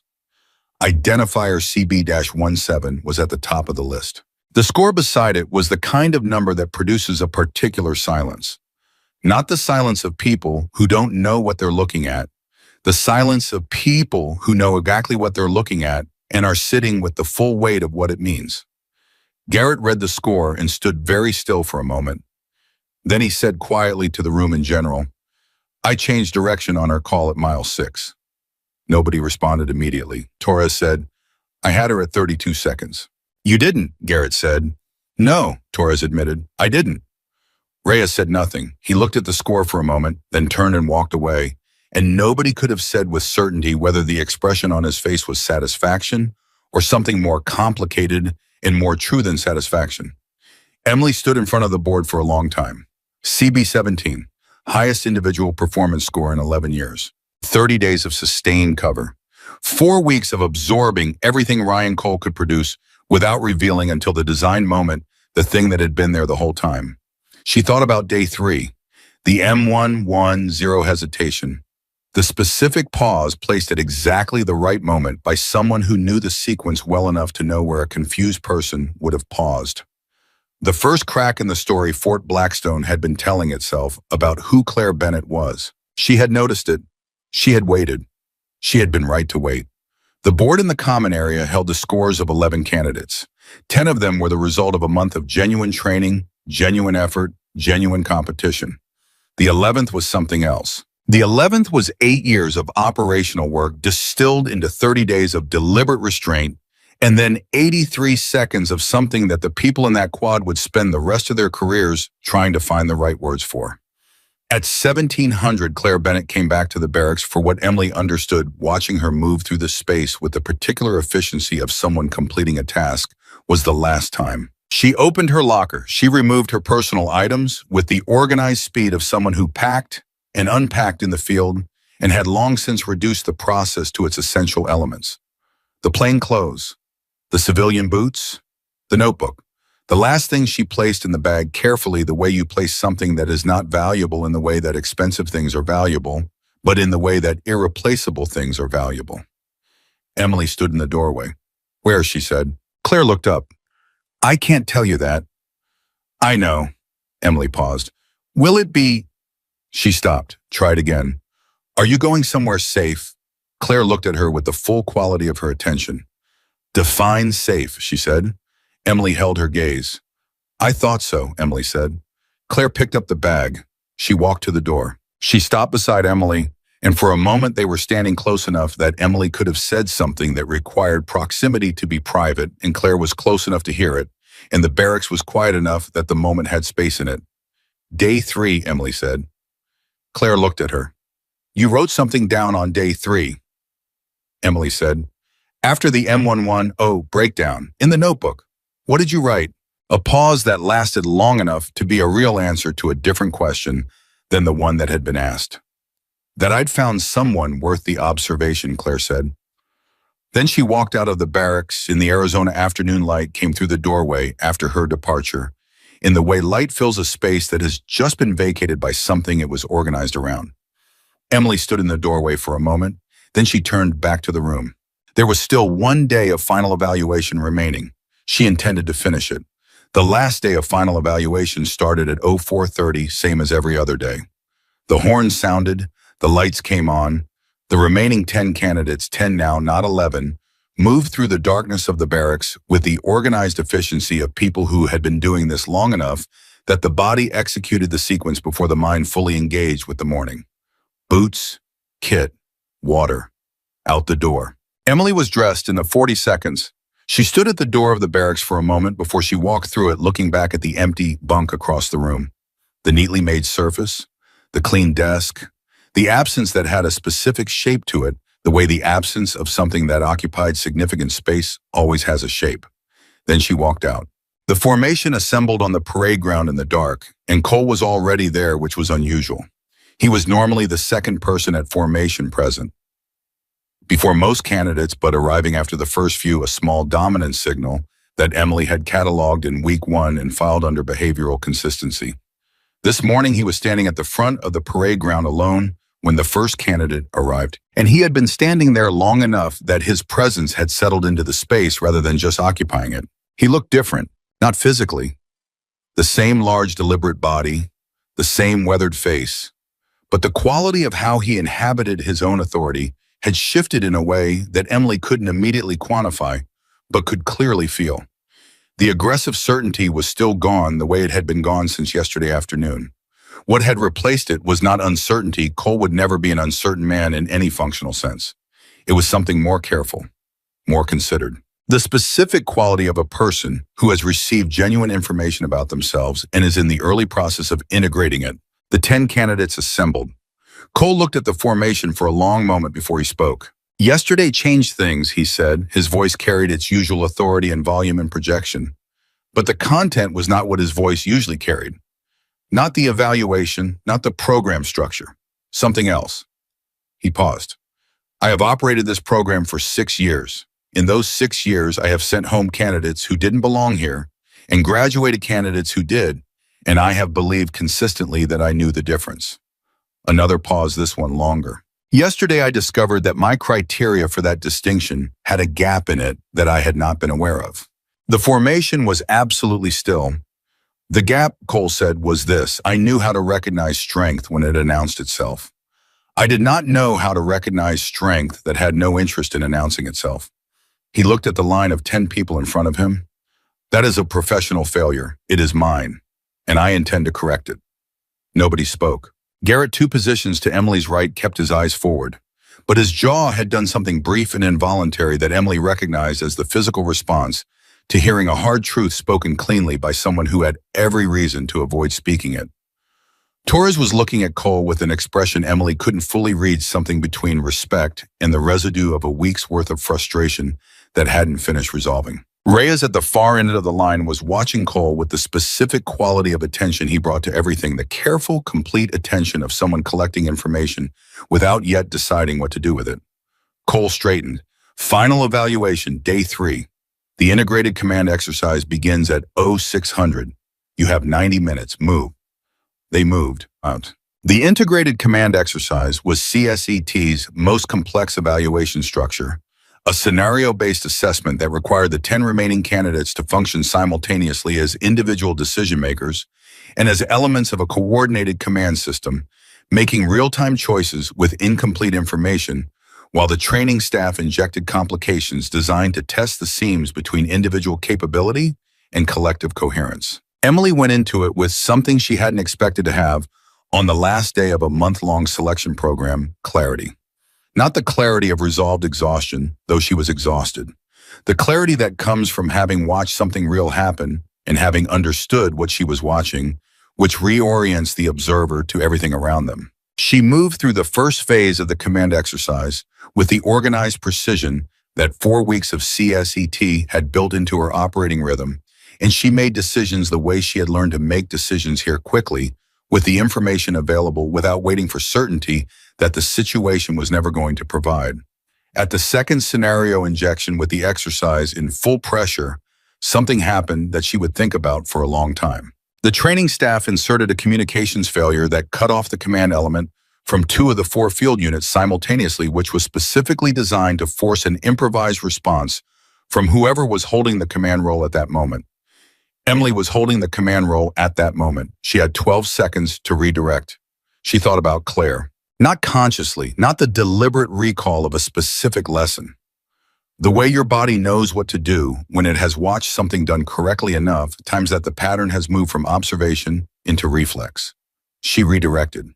She used the 2 field units she still had contact with to create a communication relay that brought partial information from the cutoff units back into the command picture within 40 seconds.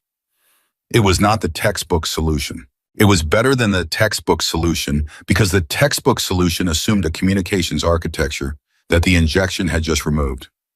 The training staff evaluator beside her wrote something on his clipboard. She kept moving.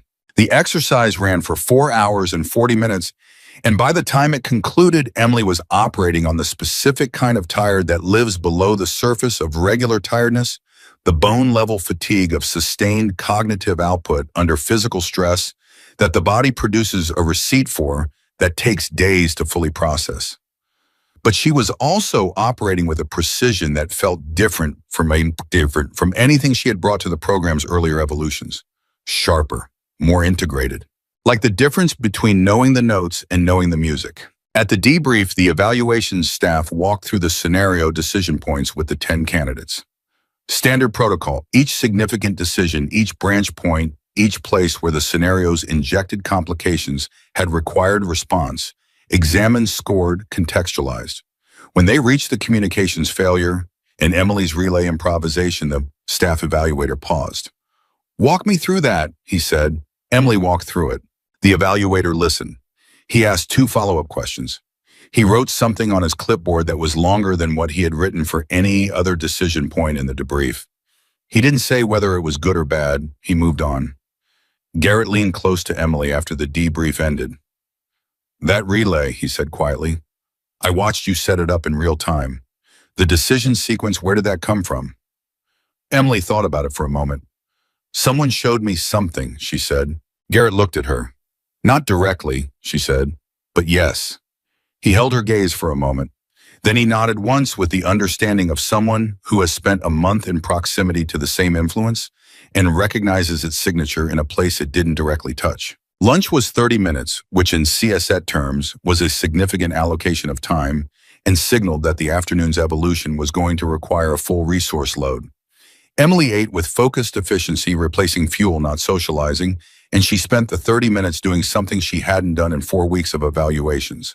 She opened a notebook, not the plain notebook with the ballpoint pen, her own small field notebook, the one she had been using throughout the program for operational notes and navigation records. She opened it to a clean page and she wrote in her own small, consistent handwriting a single line. She stared at it for a moment. Then she closed the notebook and put it away. The afternoon evolution was weapons qualification, the final scored range session of the program, individual timed with the full spectrum of engagement types that CSET used to assess marksmanship under the layered stress conditions of a program in its final hours. The candidates were tired. Their hands were not at their freshest. The cognitive load of the morning's command exercise had pulled resources that fine motor performance depends on. The scenario was designed this way deliberately. The program was measuring what remained at the bottom of the tank. Emily moved through the qualification with everything she had, which was less than she'd had at the start of the month, and more than she'd had at the start of this career, and when she came off the range, she felt not confident exactly. Confident was the wrong word for what she felt. She felt accurate in the specific sense that a person feels accurate when they have given a true account of themselves and the account is complete. Garrett shot next. He came off the range and stood beside Emily and said nothing, which was itself information. Torres came off third. He looked at his hands for a moment, then looked at the range, then looked at the sky in the specific way of someone who has given something an honest effort and is not yet sure what the honest effort produced. Reyes came off last. He walked past Emily without making eye contact, which was not rudeness. Reyes had not made unnecessary eye contact with anyone in the program at any point because Reyes used his attention the way careful people use resources without waste.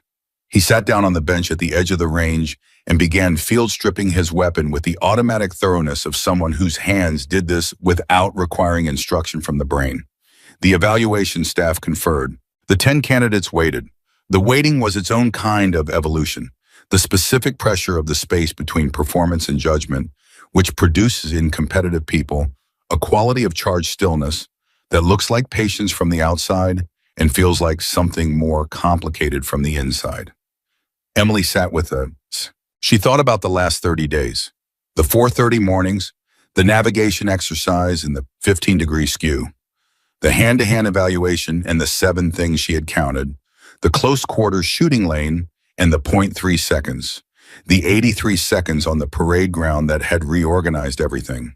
She thought about the notebook, about people being worth remembering, about day 3. The evaluation staff officer, not Forsyth today, A senior evaluator named Captain Reeves, who had been present throughout the program but had operated at the edge of Emily's awareness, stood up and addressed the group. Scores will be posted at 1700, he said. Final candidate notifications will follow at 1800. He looked at the 10 people in front of him with the expression of someone who has watched a month's worth of people under pressure and has formed opinions he is not yet authorized to share. Whatever the results say, you ran a real program. That counts. He walked away. The afternoon moved toward evening with the specific slowness of time in the hours before something that matters. At 1620, Cole appeared. He walked to where Emily was sitting alone on the equipment bench near the range, which was either coincidence or a deliberate choice. And based on what she had observed about Cole over the previous month, Emily did not believe Cole made many coincidental choices. He sat down, not across from her, beside her on the same bench with the equalized geometry of two people who are about to have a conversation that the usual hierarchy doesn't serve well. Emily waited. Cole looked at the range for a moment. She wrote about you, he said. In her assessment, the formal one. Emily kept her face even. I know. You don't know what she wrote. I know what she would have written, Emily said. The decisions I made, the information I identified and held. Whether I demonstrated the patience to let something develop before responding to it. Cole looked at her. How do you know that's what she measured? Because Emily said it's what she does. She measures whether you respond to what you see or whether you respond to what you understand. They're different things. Most people don't know they're different. A pause. You're going to be good at this, Cole said. It was the most direct, positive assessment that he had delivered to any candidate in the program, and the fact that he delivered it in private rather than in front of witnesses was, Emily understood, not modesty. It was the specific honesty of a man who was practicing something he had just decided to practice, saying true things in the register they were actually true in rather than the register that served some other purpose. Thank you, she said. Cole stood up. He looked at the range again. She said something to me yesterday, he said, about the pressure being useful even if its source was wrong. He paused. I've been thinking about that all day. Emily waited. The pressure was real, Cole said. She's right about that. I created real conditions. I just created them for the wrong reason. He looked at Emily. Real conditions from wrong reasons, that's a dangerous combination. It produces outcomes that look like results but carry the wrong cost. Emily held his gaze.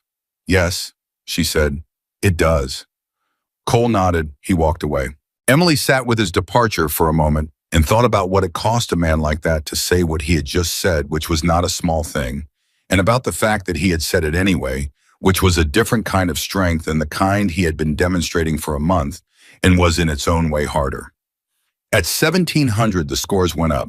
The 10 candidates gathered at the board in the common area with the particular concentrated energy of people who have spent 30 days in the specific kind of competition that makes you care about the result more than you intended it to when you started. The names were listed this time, not candidate identifiers. Names. Emily Carter was second on the list. She read her own score twice the way you read something that contains good news, when the good news hasn't fully landed yet, because the part of your brain that defends against disappointment hasn't received the signal that it's allowed to stand down. Garrett was first. He was standing beside her when she read it, and when she looked at him, his expression was the contained version of something much larger, the specific restraint of a very competitive person who has achieved something significant in front of peers and understands that how you hold a result in a professional context is itself a demonstration of who you are. Congratulations, Emily said. Uhayan. You too, he said. Second is not a consolation, not in this program. Torres was fourth. He read his score and was very still for a moment, and then his shoulders did something brief and small that was the most visible emotional response Emily had seen from him in 30 days. Reyes was third. He read the board, looked at it for 5 seconds, turned around, and walked back to the barracks. Not rejection of the result. The Reyes version of processing it, which required privacy.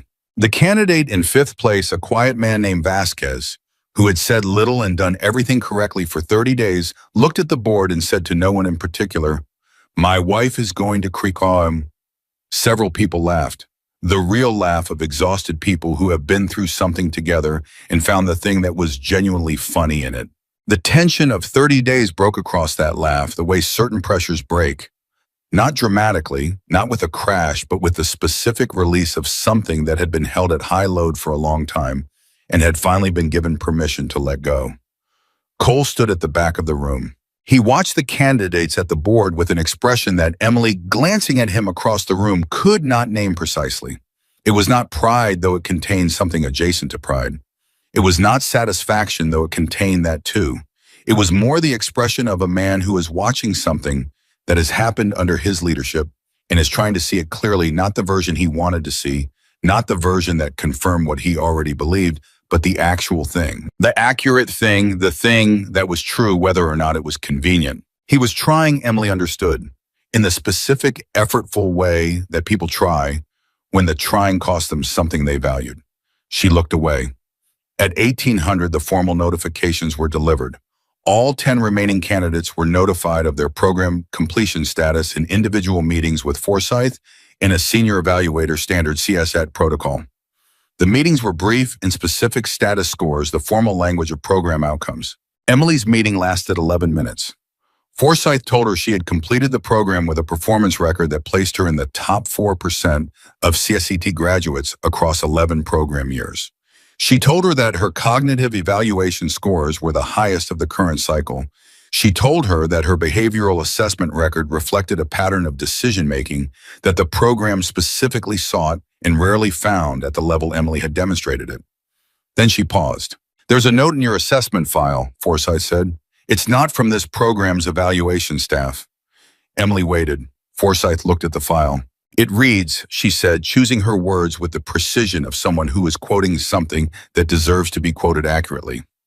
"This candidate identified the operational truth of this environment within 72 hours and responded to that identification with the professional discipline of someone twice her experience. She will be exceptional at whatever she chooses to do next. I recommend her for consideration for programs that require the specific combination of analytical precision and operational patience that she has demonstrated here.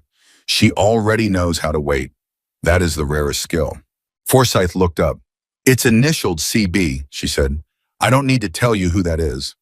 Emily held that for a long moment. The specific weight of being seen clearly by someone who sees clearly. The particular quality of recognition, that means something because of who is doing the recognizing. She had spent 30 days watching Claire Bennett measure everything and everyone around her with instruments more accurate than anything in the program's official evaluation toolkit, and Claire had turned those instruments on her, and what they had returned was this. She already knows how to wait. "Thank you," Emily said. Her voice was steady. Forsyth closed the file. "Dismiss Sergeant Carter," she said. Emily stood. She walked out of the operations building into the Arizona evening, and the heat of the day had finally begun to release into the cooler air that the desert produced after dark, and the sky to the west was doing the specific thing that Arizona skies do in the last hour before full dark, running through colors in rapid sequence, orange to copper to a brief extraordinary violet, before the blue took everything. She stood outside and breathed for a moment. Then she took out her field notebook and opened it to the page she had written on at lunch. She had written one line. It said she already knew. She looked at it for a moment. Then she wrote 4 words below it. "So did I," eventually. She closed the notebook. The helicopter came at 0500 the next morning.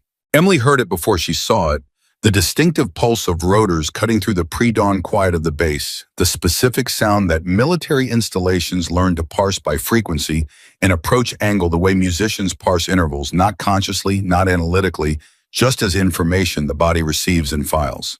She was already awake. She had not been asleep. She had been lying on her bunk in the dark, thinking about next steps, about the notification that Forsyth's comment about external program consideration had contained without directly stating about what the next chapter looked like after a chapter that had turned out to be something different than she had expected when she arrived 30 days ago. She got up and went to the window. The helicopter came in from the northwest.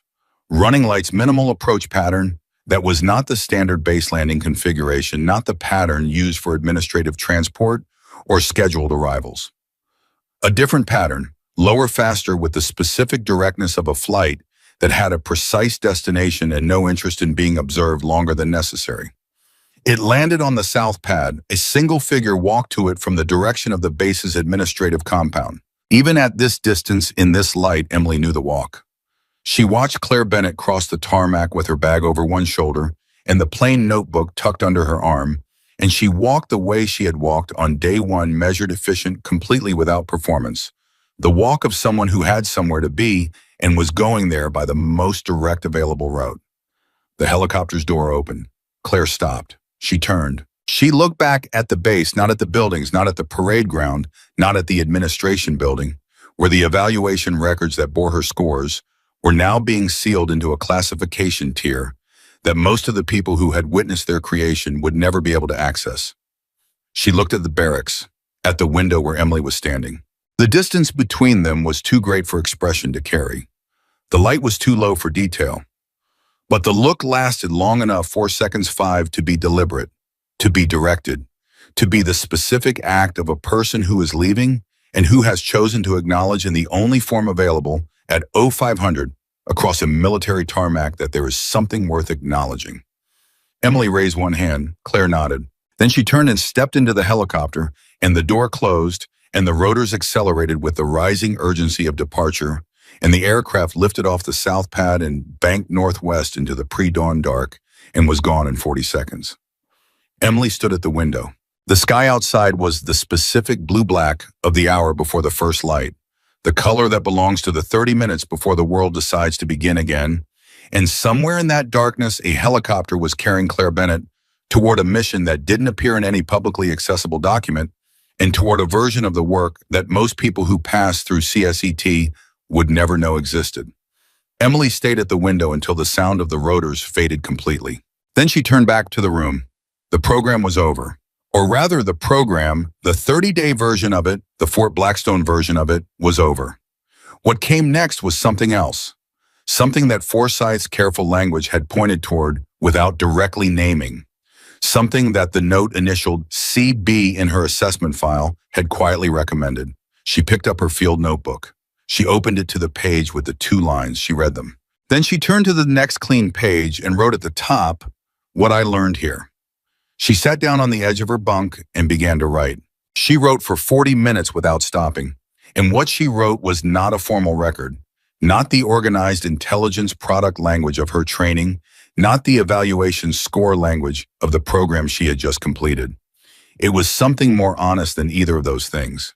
The record of a month written from the inside in the voice of someone who had watched closely enough to see past the surface of events to the structure beneath them. She wrote about the hesitation on the M110 disassembly and what it had told her about the difference between performing weakness and experiencing it. She wrote about the navigation exercise and the 15 degrees and what it cost a person like Garrett to change direction on someone else's call. She wrote about Kowalski lowering his fist before she touched him and what that moment contained about the relationship between genuine capability and the need to demonstrate it. She wrote about what Cole had said at the equipment bench. Real conditions from wrong reasons is a dangerous combination. She wrote it down verbatim because it was true and because true things deserve to be held in a form that didn't depend on memory. She wrote about the note in the assessment file. She already knows how to wait. And then she wrote at the bottom of the page the thing that had been sitting beneath everything else for 30 days, the thing that had assembled itself piece by piece from day 3 onward, and that she now understood completely. Claire Bennett had not come to Fort Blackstone to prove anything. She had come because proving things had never been the point.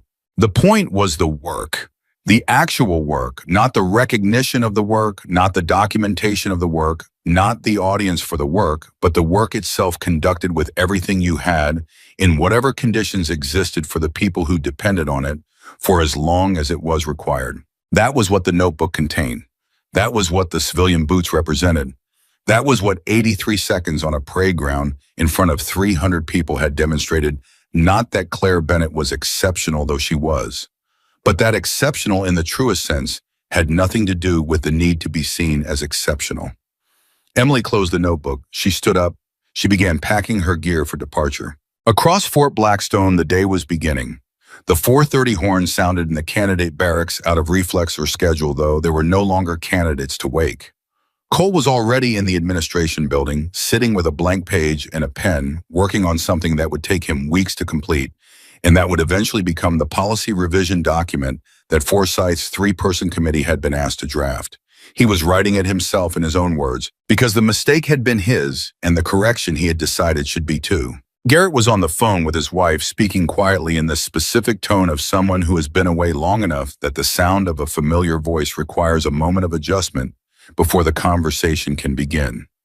Torres was at the range alone running drills in the early morning quiet because Torres processed things by working, and because the specific thing he was processing this morning required the kind of physical clarity that only the range provided him. Reyes was sitting on the equipment bench at the edge of the motor pool, writing in his own notebook, which nobody had known he kept. In somewhere northwest of Fort Blackstone, moving through the pre-dawn dark toward a designation that appeared on no standard flight manifest, Claire Bennett was doing what she had always done. The work. Quietly. Completely. Without announcement. Without the need for an audience or a record or a rifle or any of the external markers by which strength usually announces itself. Just the work and the discipline that made the work possible, and the character that had been there the whole time, not hidden exactly, not concealed. Simply present in its own form, waiting for the people with the patience to see it. She had been the most experienced warrior on that base from the moment she stepped off the shuttle in civilian boots. She had never needed anyone to know it. She had only needed to do it. And that, in the end, was the only lesson Fort Blackstone had ever actually been set up to teach. Not to its candidates, not to its evaluators, but to anyone willing to watch closely enough and wait long enough to understand what they were seeing. Real strength does not perform. It simply is. And it is still there doing the work long after the audience has gone home.